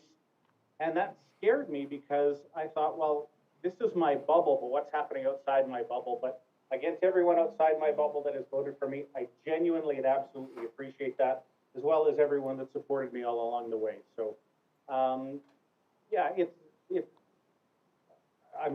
literally speechless, I guess. It's wonderful. Did running for provincial politics help you in running for municipal election? Well, I think it did 2 things. I wasn't necessarily a rookie. So when it came to the forums, I had some experience with that and some confidence with that. On the flip side, in the provincial election, assuming that everyone would re-vote for me, there was 2,500 votes there, plus a segment of Grande Prairie that hadn't voted for me. And I swear in the provincial election, we had a lot more support than we had votes.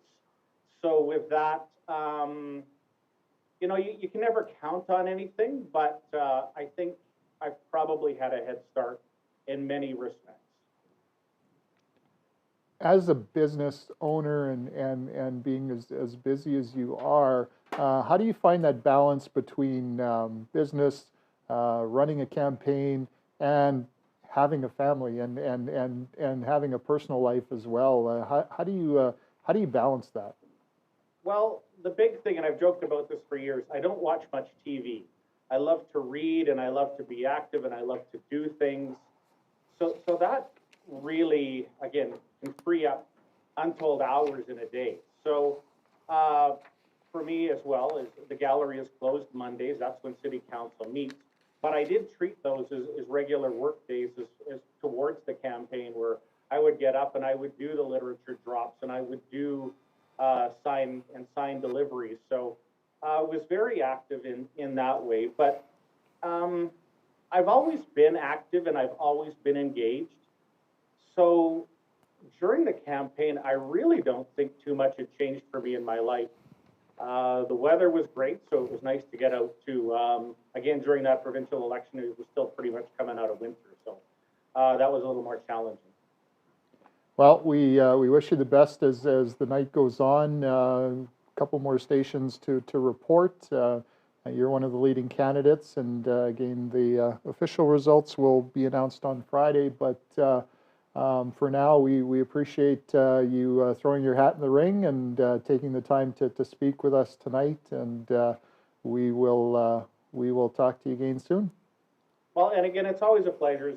If people don't know, Tom and I go back 30 years. He was one of the very first people I met when I moved to Grande Prairie. So again, 30 years ago, we could have had this fun conversation. I don't know if either one of us would have believed it, but here we are, and thank you guys. You're doing a great job. Wow, appreciate that, Grant, and Thanks so much. have a great night. Yeah, you too. That's fantastic.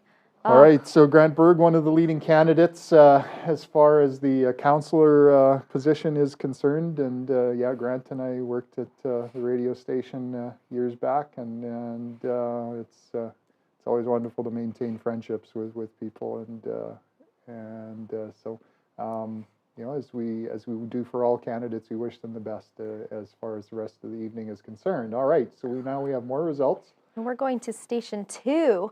So that's that Christian Fellowship Assembly. That includes the Copperwood, Crystal Heights, Crystal Lake, Crystal Ridge, Kingsgate, Lakeland, and Mount View. And it looks like those results are currently sitting with Jackie Clayton at 551, Eunice Friesen at 460, Brian Patrician at 106, and then Glenn Gruner at 56. So then totals.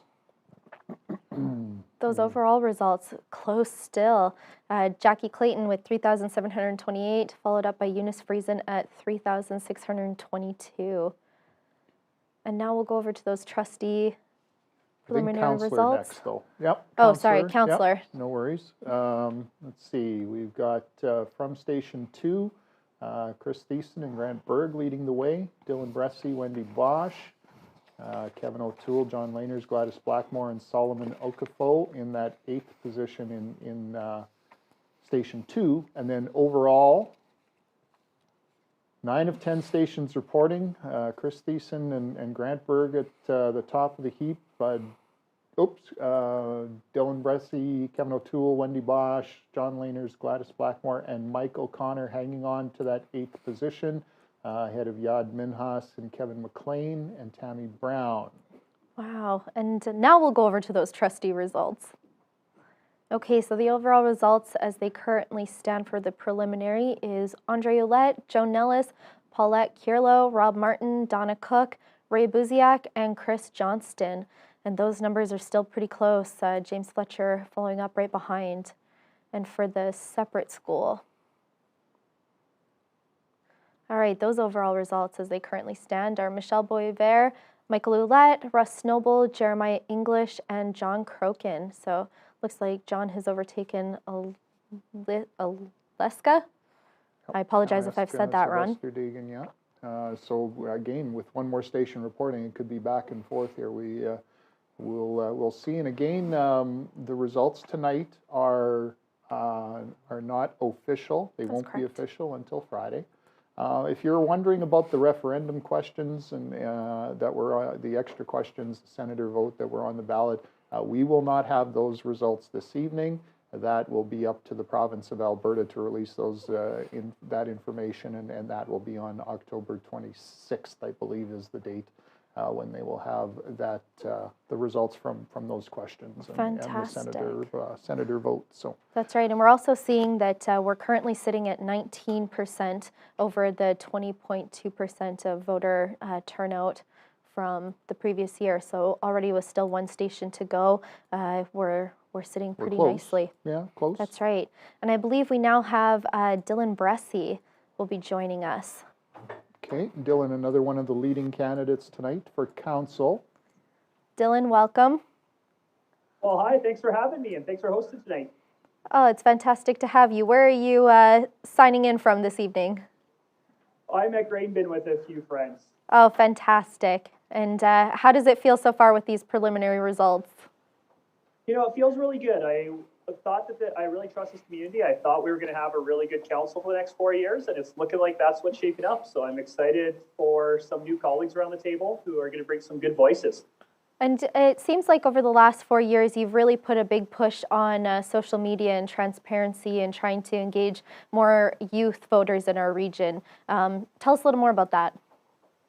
So I think for me, the biggest thing is I wanted to make sure that City Hall wasn't as much of a black box as it feels like at times. And I wanted to make it easier to see what council is up to and for people to have input into those decisions. And so I've personally spent a lot of time talking about council decisions and writing about them, engaging on social media. but also council as a whole has led the city to do a lot more with our communications department in terms of saying, here are the decisions that are upcoming, here's how you can have input. And so that has been a focus of myself, but also of our entire last council, really did put emphasis on that.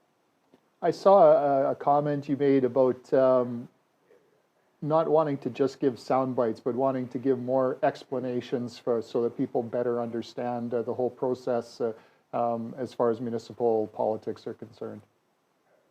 Yeah, that's right. I got a lot of advice early in the term that politicians talk in sound bites because that's what gets them reelected. And I got told, hey, the risk of putting yourself out there is it's really easy for somebody to go and find exactly where they disagree with you, and it can come bite you in an election. But for me, I always wanted to be very upfront and very detailed in where I was. And it definitely has blowback. I think the Stonebridge Hotel is a great example of that, where I got a lot of phone calls and a lot of emails, and maybe more than some of my colleagues did because I was the one writing so many details about it. But at the end of the day, I think that's what we should be doing. We shouldn't be afraid to share exactly where we're coming from and share detailed information. Yeah, you've always been open to taking positions from other people on both sides of issues, and I know that you believe how important that is as a member of council. Well, and I really hope that's something that our last council is really good at changing our minds when our minds needed to be changed. I think a great example of that was when we talked about cannabis bylaws. Council passed a series of bylaws, and we were the first big city in all of Alberta to pass bylaws. And so that was good that we were quick, but then we realized as other people brought their bylaws in and that we were having issues that our bylaws were a little bit out of sync of where they should have been. And Councillor Blackburn, actually, who I think we all dearly miss, came back to council and said, you know what, I was completely wrong about the motions I made at council previously, and we need to change course. And that was a really powerful way that Clyde provided leadership to our last council, and a great example of how better things happen when you're willing to be humble and you're willing to listen and you're willing to change your mind when it's justified. There was quite a mix on council, and every year or every 4 years, every term there is a mix. And how long does it take a council to kind of get to know each other and really kind of get into the swing of things? Like, does it feel like it takes a little while to kind of become a cohesive unit, as it were? Yeah, I think that it takes I've only been on one council, so ask me again in 4 years how long I think it takes. But for our last one, I know it took about 6 to 12 months to really have trust with colleagues. And that trust really is important when especially in the last year we've had where we've had to deal with COVID, which is always controversial. We also have had the coordinated care campus, which was very controversial. And I think it really was important that we had a team that trusted each other. And even when we passionately disagreed, we knew that we were all well-intentioned and we were all there for the right reasons. And I think that was a really important part of our success that unfortunately is kind of rare in politics. But I think it always has defined Grande Prairie City Councils. And I'm really looking forward to working with our new colleagues to figure out how can we maintain that tradition of good, healthy debate in politics here in Grande Prairie.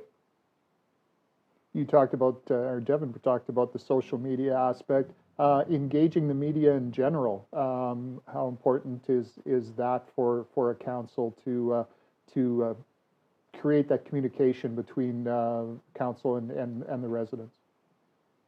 Yeah, media is really important. Our traditional media we've got really talented people working in traditional media here in Grande Prairie, and they're often not given the resources by their higher ups that they need to cover local stories. But the people themselves are really high quality.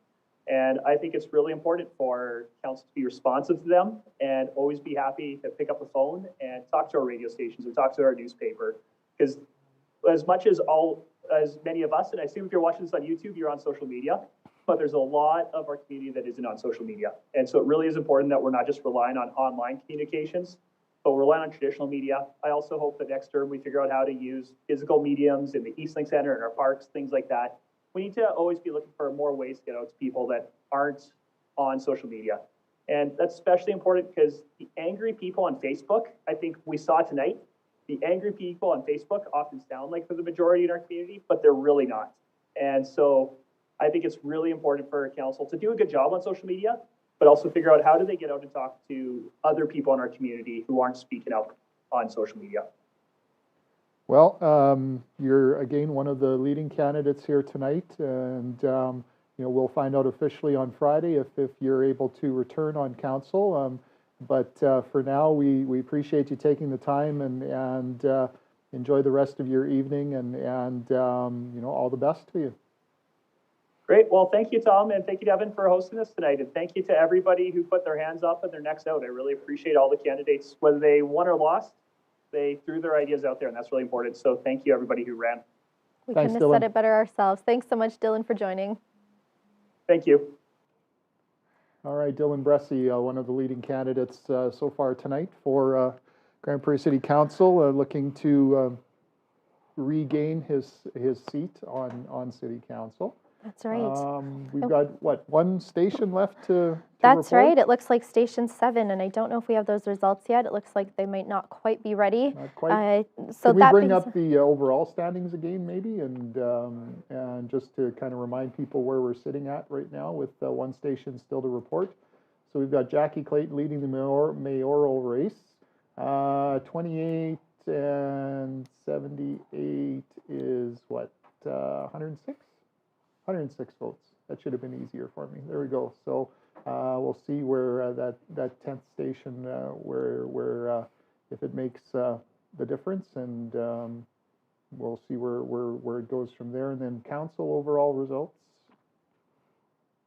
All right, those top 8 are still sitting with Chris Thiessen, Grant Berg, Dylan Bressy, Kevin O'Toole, Wendy Bosch, John Laners, Gladys Blackmore, and Mike O'Connor.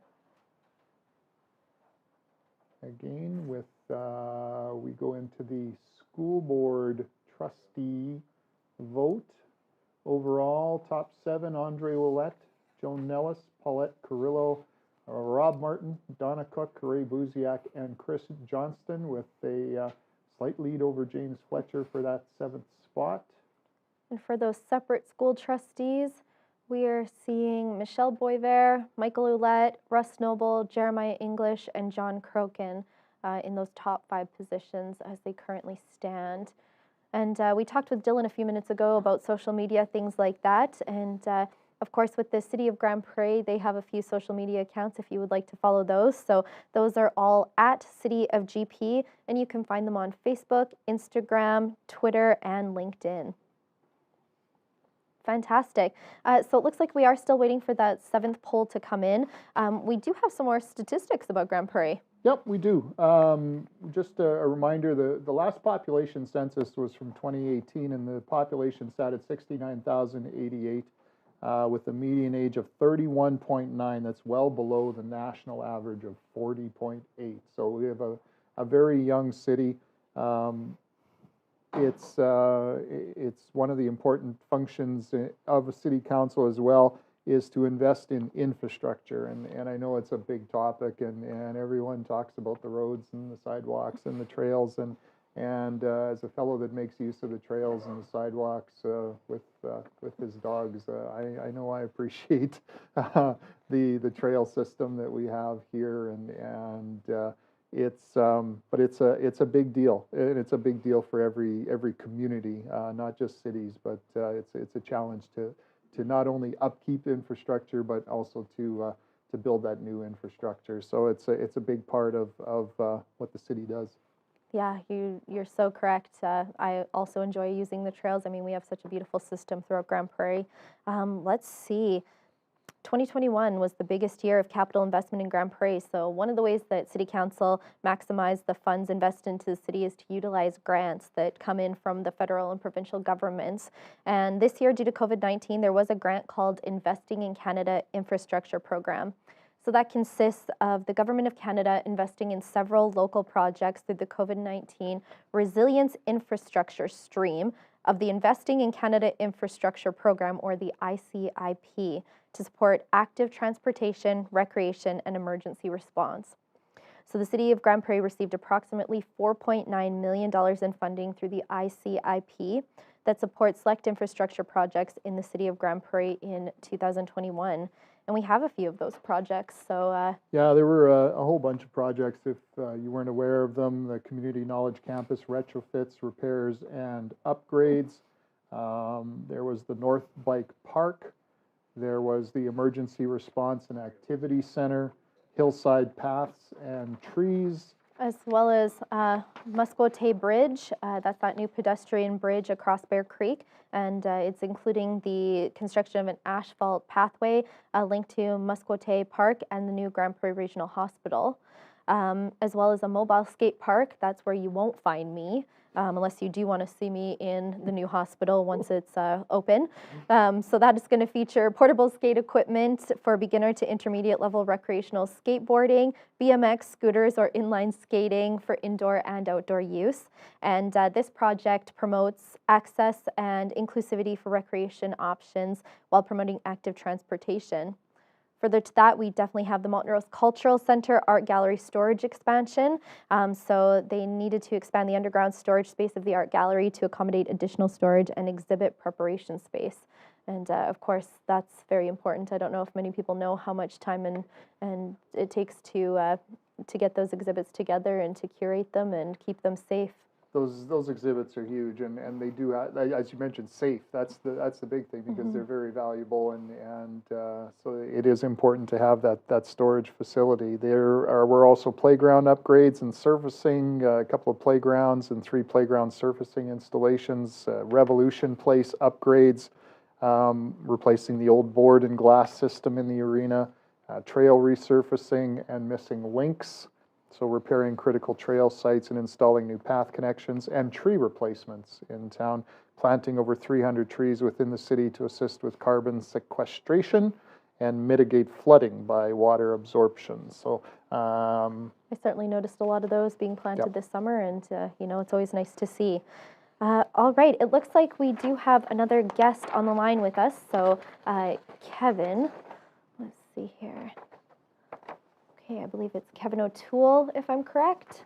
There he we is. go, Kevin O'Toole. Hi, Kevin. How are you? I'm feeling a little bit better than I was about 2 hours ago. What was the feeling 2 hours ago? Tell us what it felt like. Well, you work hard. People don't realize that when you're planting your signs, you're out at the night till 1, 2, 3 in the morning, and you're up early to get things done, because until tonight, I guess I'm the deputy mayor till the end of the term. So there's lots of things that I was attending, and that's part of the job. So I'm not complaining. It's just part of the job. Yeah, it's a fact. Yeah. So, but I had an uneasy stomach here about an hour ago, and things are starting to feel a whole lot better. yeah, you're one of the leading candidates with one station left to report. What does it? How did this campaign compare to other campaigns that you've run? The very first one I ran, I kind of challenged myself, and by golly, if I didn't get in. And with that being said, I didn't feel that I was going to lose, and I got in, so that was pretty good. But there's 20 candidates, and you know what? They're all good candidates. And with that, you're always looking at your back, checking your facts, and I want to thank everybody for putting their hand up. This is going to be challenging. You asked, I think it was Dylan, how long does it take to get up to par with the candidates? It's about a year in before, as a new candidate, gets to understand the staff, processes, and meeting people that you may not have ever met and remembering their names. So I've been at it 11 years. Looks like I got another 4 to go, and I guess I don't have that learning curve as much as I had at the beginning. But this one here, still got to go out and walk the steps. You still got to go out and answer emails, and you got to answer texts and pick up the phone. I'm old school, so I like to use the phone, but most of all, I like to meet people face to face. Yeah, you definitely enjoy getting out there. I know I see you at a number of different, have seen you at a number of different events over the years, and that connection to the community, Just how important is that for not only you, but just for council and the city in general?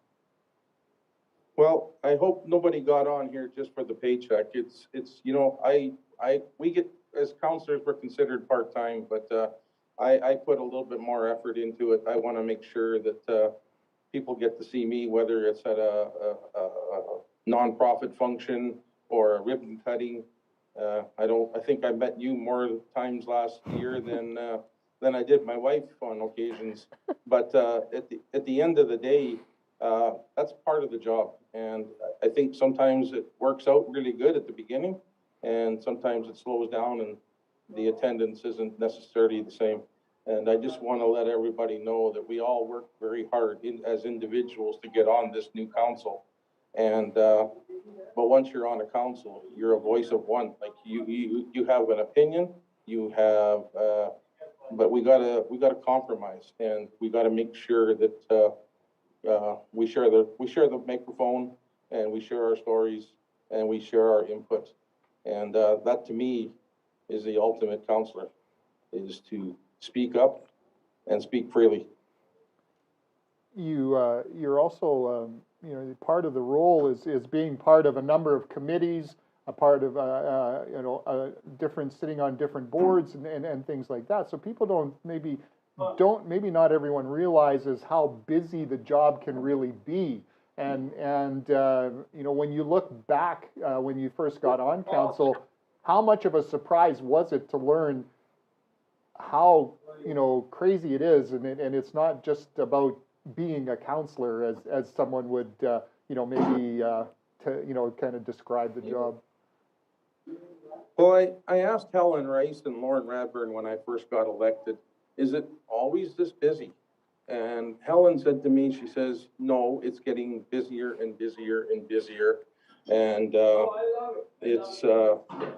it's one of those things that as the city grows, we have new events, we have social aspect, we've got new problems as growth. So there's a lot of, let's say, in cameras, workshops, and things like that. So I know you mentioned a number of items what a counselor does, and it's all of that and then more.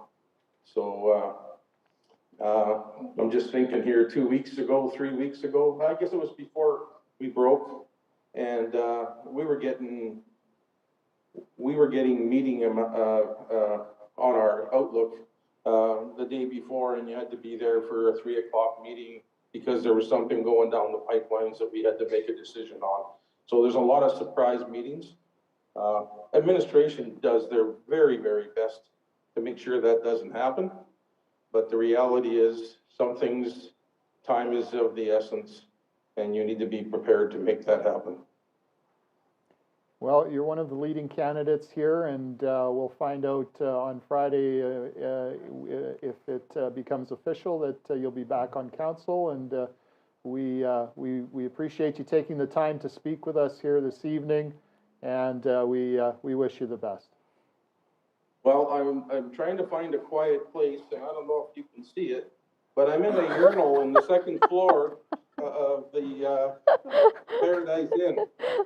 So, but it's quiet in here, a little echoey, but a little.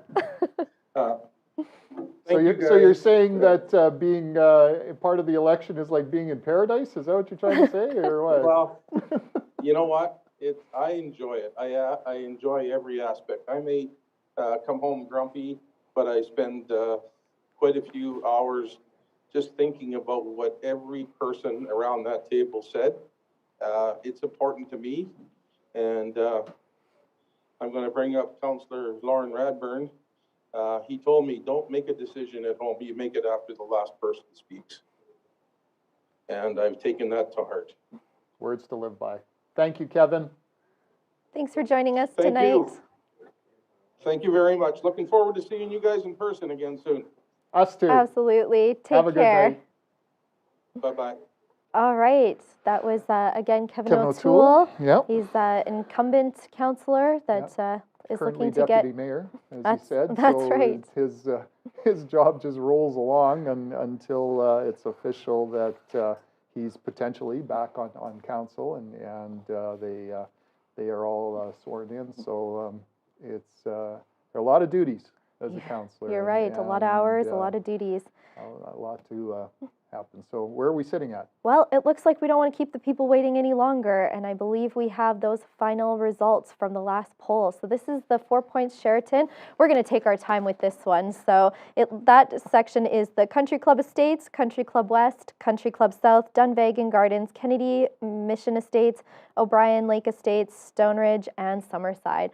So those numbers are coming in with Jackie Clayton sitting at 542 and Eunice Friesen at 513, followed by Brian Patrician at 96 and Glenn Gruner at 25. So overall, drum roll.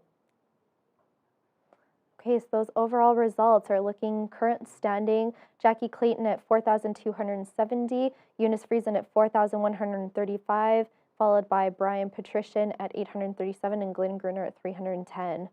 So, with all stations reporting, right now it appears that Jackie Clayton would be the winner of the mayoral race. Again, nothing official until Friday, and it's very close. So That's I right. think they'll probably take a look at the votes and make sure the numbers are tabulated correctly and double check and just like Santa at Christmas time, checking his list and checking it twice. So, but as it stands right now, it appears that Jackie Clayton would be the winner of the mayoral race, and we'll take a look at the councillor race now for. All right, so for that 4 Points Station Sheraton, it looks like those top 8 are Chris Thiessen, Grant Berg, Dylan Bressie, John Laners, Kevin O'Toole, Wendy Bosch, Mike O'Connor, and Gladys Blackmore.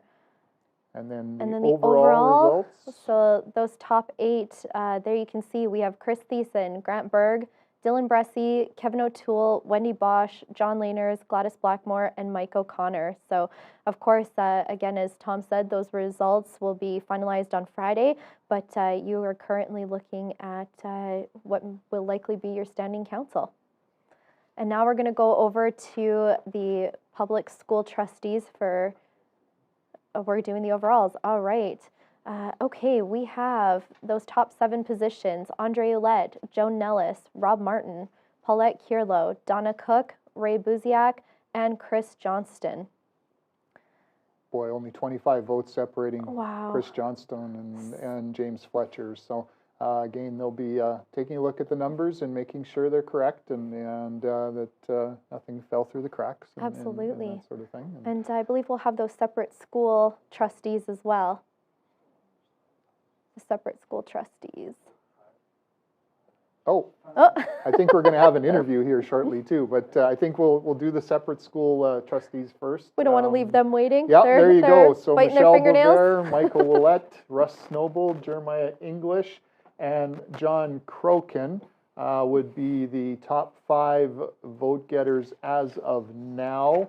Only 23 votes between 5th and 6th. So again, election results will be official on Friday. It looks like 21.7% of eligible voters cast their ballots in the city of Grande Prairie. So that's up slightly from 2017. So good to see that. And I believe, what, 1.5%? yeah, it was I think it was 20.2%. And that's it was higher than 2013. And so that's a good trend. We're seeing the numbers go up, and it's a challenge for folks right now sometimes to get out and about, and we really appreciate everyone making the effort to cast their ballots. And we appreciate everyone that's working at the polls and trying to provide that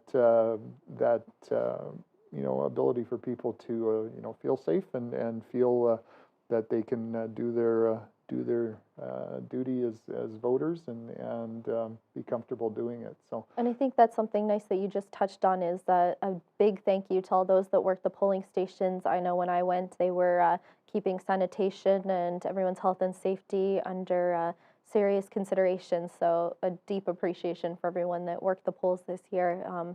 Deepest gratitude. Absolutely. So as you can tell, we're running a little longer than we expected, but that's okay because I think we've got another interview on the line. So I believe we have Wendy Bosch. Perfect. Hi, Wendy. Hi. Look How at are you, you? big smiles.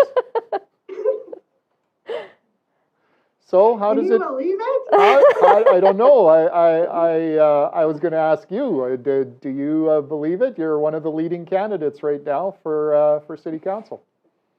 I know, it's incredible. I can't even believe it. It's, yeah. Well, we hope that smile doesn't leave your face all week. So what was it like as far as the campaign and were there things that maybe surprised you or maybe that just sort of made you kind of maybe something that wasn't expected when you threw your hat in the ring? Well, I have to be honest, all of it was unexpected because I've never done this before. So every step I took, I'm like, all right, here we go. And then you just keep taking those steps until you get to tonight. And I still all day had no idea. You know, people are amazing. They're so genuine and comforting, but you don't know until the night comes. And the whole process, it was somewhat of a short process, but you know, the journey has been long to get here, right? So I am thrilled to be a part of this group. Amazing names that came up tonight, and I'm looking forward to working with them to build a better community. And sorry, phone. And that's okay. You're allowed tonight. I feel like your phone's going to be ringing off the hook for the next while. Were you able to talk to or maybe get some advice from others as far as going into a campaign like this? Because you said that you'd never done it before, and were you able to have some people kind of guide you a little bit, or at least give you a few pointers? I did. Some of our incumbents were really good to me, and the public in general. And I have to say, everybody just said, be you. And, sorry, be you and let people see who you are. And let them know how hard you'll work for them. So that's what I did. So who is Wendy Bosch? Tell us who Wendy Bosch is in a nutshell. Bosch. Well, Wendy Bosch is the executive director for the Grande Prairie Downtown Association, and I'm very proud to be there. I'm very passionate about the businesses and our citizens and what we can do to make this community something special. You know, we have large cities in our province and throughout Canada that are so vibrant and unique. There's no reason that we can't make Grande Prairie as equal, in our own way. We'll do things differently. I think we're a teenager of sorts as far as the city goes, and we're growing. And so I am thrilled to be a part of this team to make that happen. Being part of the downtown core and everything that's you've led your businesses through in the last couple of years, and what have you learned from some of those challenges and building your communication with businesses, keeping that open communication, and how does that relate to what you potentially could be doing on council here? It's very, very similar. The key is to listen. And listen to understand, listen to acknowledge what people are going through. And every situation is different, and you have to respect and honor that. People just want to feel that they're valued.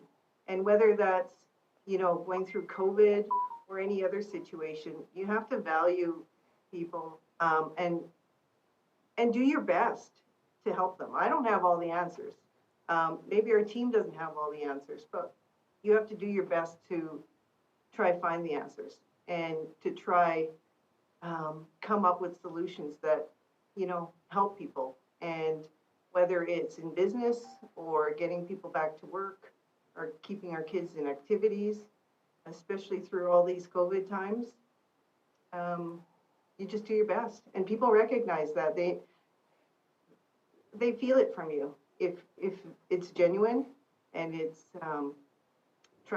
trustworthy, that's all we can do as anyone in this community is be good to each other. I like that. Just be good to each other. I like that. Wendy, thank you so much for taking the time, and again, one of the leading candidates for council. And you know, I guess we'll find out officially on Friday, but you know, maybe in the meantime, you'll find a way to celebrate a little bit. Absolutely. Sounds like you've got a lot of support on the other end of that phone. So Yeah, you better start answering some of those calls. Enjoy the rest of your evening, and thank you for joining us. Thank you. Have a good night. Good night. All right, and next up, it looks like we're going to be joined by John Laners. My goodness. All right. All these people willing to talk to us. How about that? Taking time from their busy evenings to visit with us. We really appreciate that. So John, again, one of the leading candidates for council, and will be another new face on the council, as right. Wendy potentially could be. And we have to say potentially, folks. I know you're looking at the numbers saying, look, you moron, they're elected. Well, no, it's not official until Friday, because, I mean, stranger things have happened in elections, folks. So you have to make sure that you do what you have to do to make sure the numbers are official and everything is counted properly and there was nothing missing. So that's right. I believe we have John now on the line, and John, there welcome. Yeah, thank you. Welcome to you too. Good job tonight. Thank you so much. Well, it's our pleasure to be able to talk to wonderful individuals like yourself. So, how does it feel? How's your night going? Well, it's a pretty exciting night because there's two people in our household that have managed to so far look like they're gonna make it in. Myself and then my wife are school trustees. So, yeah, there's lots of excitement, lots of friends. So it's a good time to be in the Laners household tonight. Absolutely, and you yourself have experience as a school trustee. So, what are you bringing from your experience there over to council? You know what? I think it's just a lot of it is just trying to work on a really positive culture and trying to create some high expectations and making sure everybody's kind of on board and finding where there's opportunities and having everybody feel part of the team. It's a process, but it's an effective way of moving forward and doing great things. Yeah, absolutely. And this is your first time running for council. So how was this campaign process for you? You know, it wasn't too bad. My wife was the hard worker. She made us get out and go out to all the doors. So I give her credit for that, because I was probably I would have been a little lazier at that than her. But no, it worked out good and met lots of nice people and you know, went with the signs and did all that kind of stuff that seems to work. And yeah, you hope that you do all that. You check off all the boxes, and the 30 years of working in the community makes a difference, and hopefully it did. Yeah, you have been a part of Grande Prairie for a long, long time, and you've seen a lot of change over the years, and now you know, potentially exciting to be part of future changes, and that must make you feel pretty good. Yeah, I know. It is, you know, positive. In my career as a kind of engineer doing municipal work, it was kind of, you know, I'd sit on the sidelines and you know, kind of analyze everything and grumble here and there, and I wasn't really able to participate in the process because it would have been a bit of a conflict of interest. But you know, that part of my career is behind me now, and so there's a window here, and I've got time at work. So yeah, I'm hoping that I can take some of those skills that I learned in 30 years of building roads and water and sewer and you know, all the planning and the subdivision work and the school board and all the interactions with different bodies and working with different municipalities and what seems to work for them. And anyway, hopefully I can add a little bit here and there that'll add some insight and make a difference. You know, we talked about infrastructure tonight and how what a huge part it is for any community, regardless of the size. And you know, do you feel like maybe with your background that there you can provide maybe a little better understanding for people as to you know, that there are a lot of things to balance and consider when it comes to infrastructure. Yeah, you know, that's probably one of their biggest items is you know, road repair and that kind of thing, and keeping that right is important. You know, the broken window theory, if your roads fall apart, then everybody else wonders, well, what else are you doing wrong, right? So if you want to get the trust of the people, you need to make sure that those kinds of things are right and streets are plowed, and then you can ask people to do other things because they trust you, because you've done the boring stuff right. And you know, I like to think I understand the boring stuff, and I think I can ask the right questions, and hopefully we can try and find some efficiencies, or just try and do things a couple different ways, or you know, just to make sure that we're getting real value for our dollar. So pretty excited about that, and you know, everybody brings something a little bit different. So I think that mix will make for a delicious stew. Are there people you'd like to thank tonight for, well, I mean, again, it appears that you'll be part of council. Are there people that, you mentioned your wife, of course, prodding you along a little bit, like we all need now and then? Are there other folks that, you know, maybe helped you out with this campaign and you know, potentially saw some really good things tonight? Yeah, no, there's, you know, obviously my wife Donna Cook, so she's been awesome, and then I have a whole slew of friends in my living room and kitchen. Most of them might be too tipsy to remember me saying anything, so I won't break it down. But I got lots of people that help, you know, take out signs or door hangers and put up signs and do all that kind of stuff. So yeah, no, I really want to thank them. You really find out who your friends are in these situations, and I got a lot of good ones. So.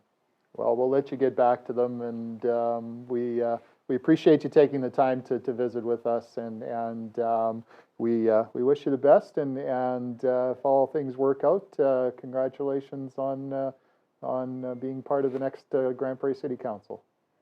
All right, on again. Thank you very much, and a great job. Have a great night, John. Take care.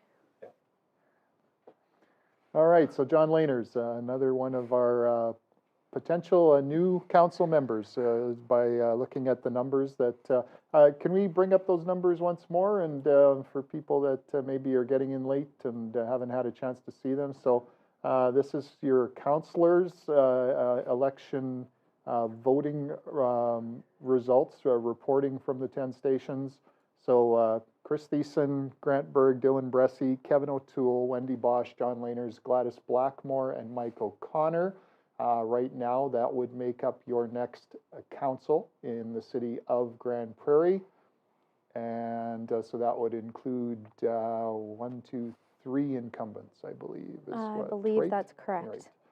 And then the mayoral race, which was very close as well tonight between Jackie Clayton and Eunice Friesen. That's right. In the end, Jackie by 135 votes, and that's not a lot when it comes to an election. No, so, that's correct. Again, they'll go back to make sure that those numbers are correct and finalize them, and by Friday we'll hear if that is the official result from the evening. Well, and the way these standings look, regardless, looks like we have our first ever elected female mayor, so right. That's very exciting. We're glad to share that, and of course that also means that one of our 2 of those that ran for mayor is no longer going to be on council, so we certainly want to thank them for their time on council. Absolutely. And I believe it looks like we do have Jackie Clayton on the line with us here, so we're going to head over to her.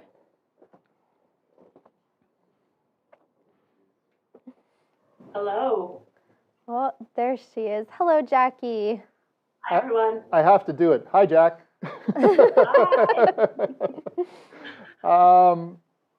It's looking like you are potentially the mayor, and I guess we should say continuing as mayor. I mean, you were interim mayor here, and it's looking like you were successful this evening.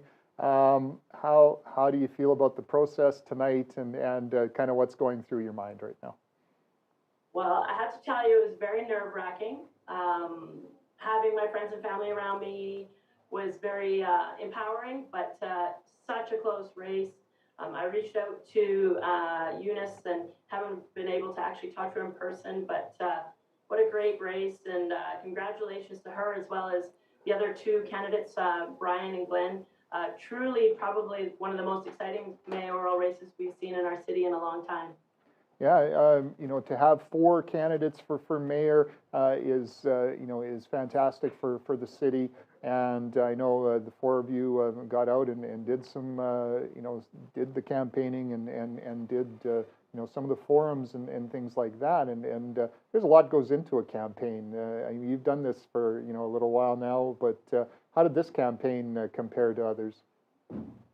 Well, for me, it was different, not only because of the mayoral race, but because of the fact that I was still working full-time as the interim mayor, and in the middle of a pandemic when things were changing on a daily basis, and as a municipality, we're dealing with multiple issues and operational concerns, and you know, trying to inform the community of the provincial health measures. And so there was a lot of moving parts within the organization, and you know, typically during the end of a term, it starts to slow down.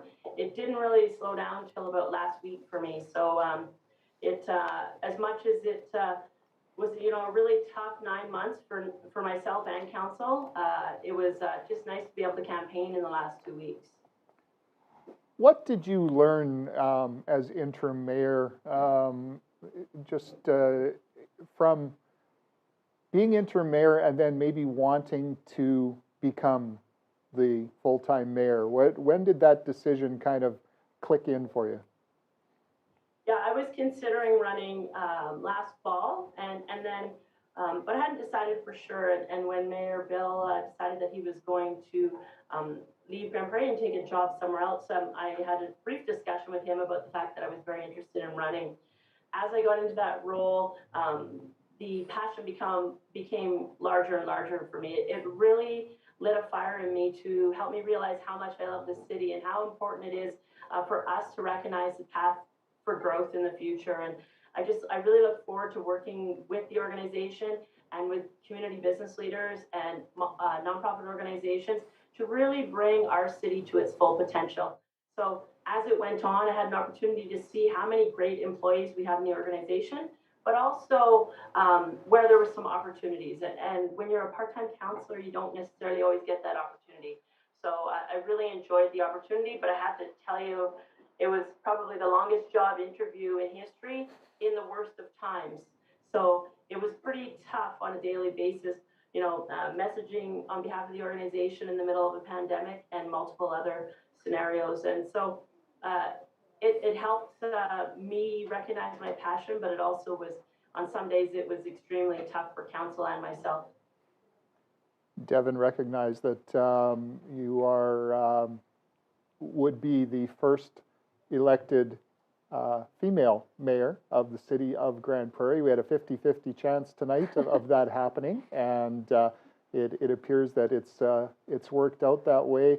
And wow, what an accomplishment that is! You know, it's to be the first is quite an achievement. Yeah, I mean, although it's unofficial, it's extremely exciting, and I'm very thankful for my family, my team. We really worked very, very hard and really enjoyed this campaign in the sense that it just really got the community engaged. I haven't seen the community as engaged in an election in a long time. So it's great not only to see the increased numbers, but to see people passionate about the future of our committee, or our community rather. And so it was a lot of fun and a lot of stress, but as of unofficially, I'm extremely happy and excited. As a business owner, and again, we asked this of you know, a couple of the other counselors, I should say potential counselors, but balancing that family life, business, counselor life, it's not it's not an easy thing to juggle all 3 of those balls. Yeah, so for me, having served as a counselor for 2 terms, and I waited till my kids were old enough to run the first time, and when they were 8 and 6, it was the right time for my family. And so they've been through it, you know, for 8 years now. In the last 9 months, they have got a little bit of a taste of it, of what it would mean for me to be fully, full-time committed to the role. And it's, I think it's not that tough of a transition for my family.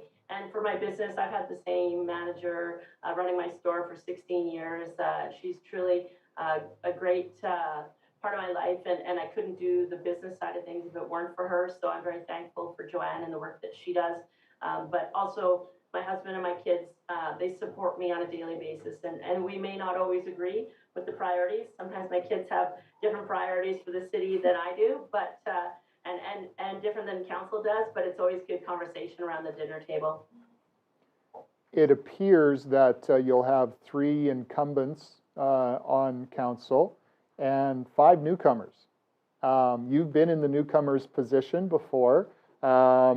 What can you tell them as far as what they can expect, and are you tell us how do you feel about looking forward to bringing that group together and combining the different experiences that they all have?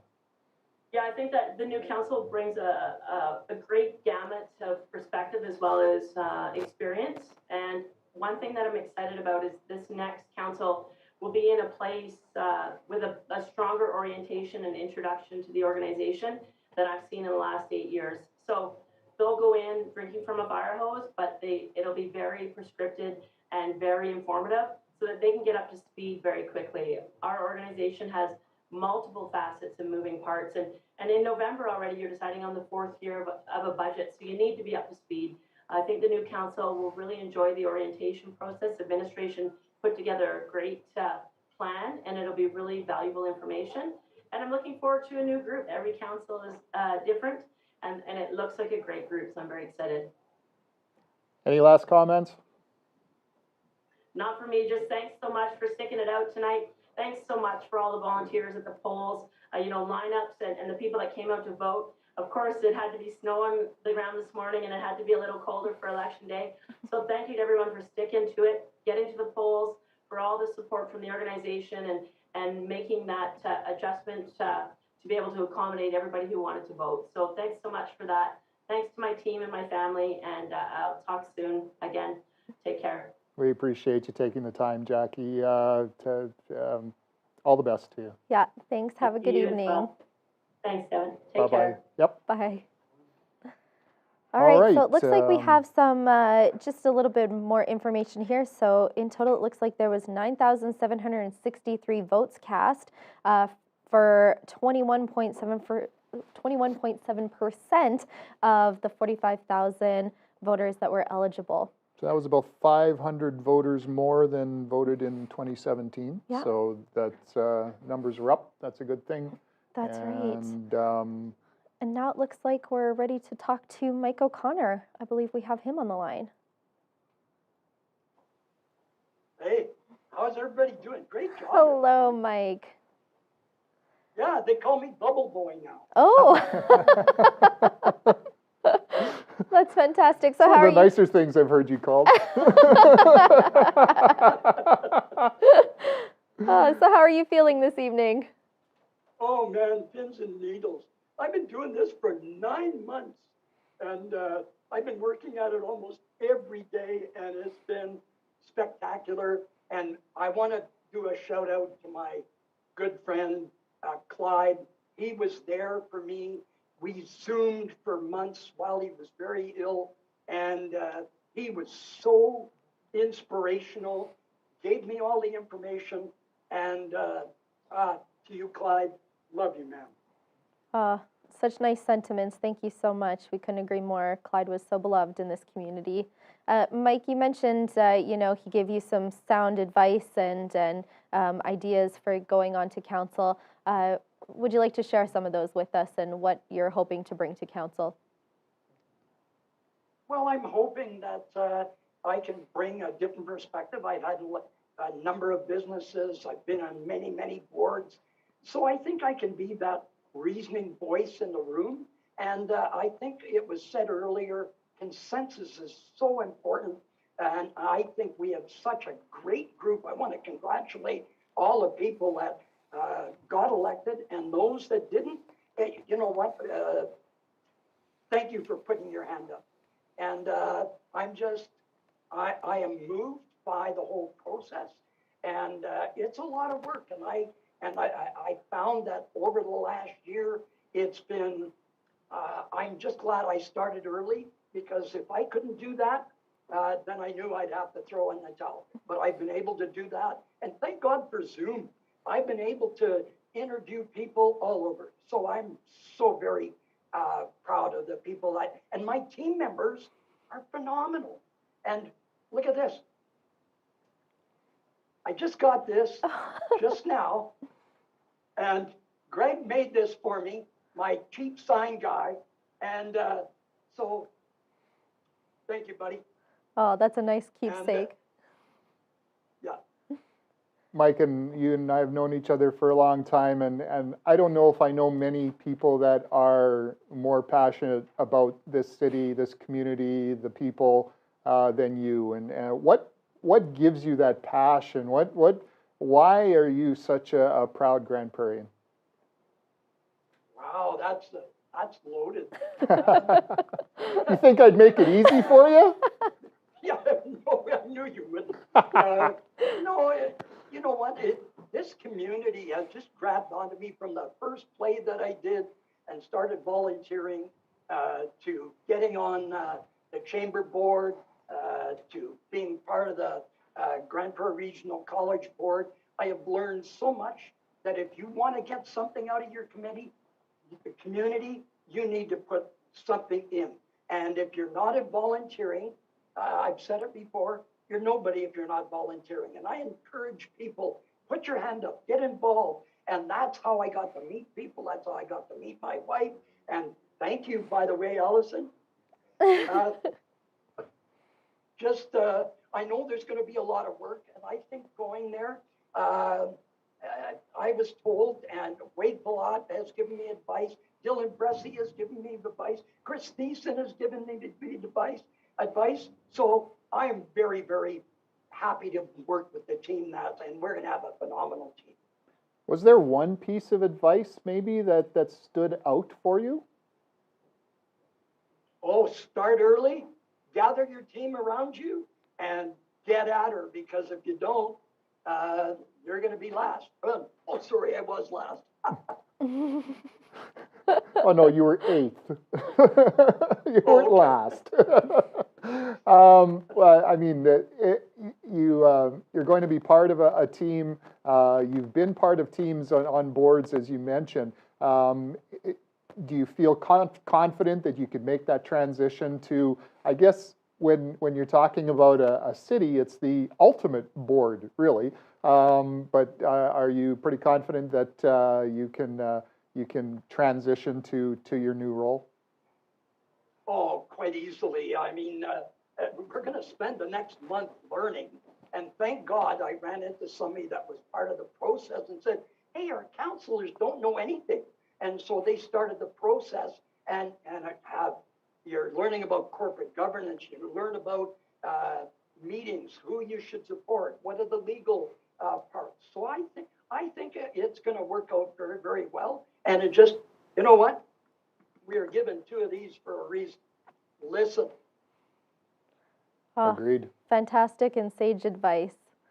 Well, thank you so much for joining us tonight, Mike. And, of course, we can't say officially until Friday, but we hope you have a wonderful evening and enjoy your celebrations.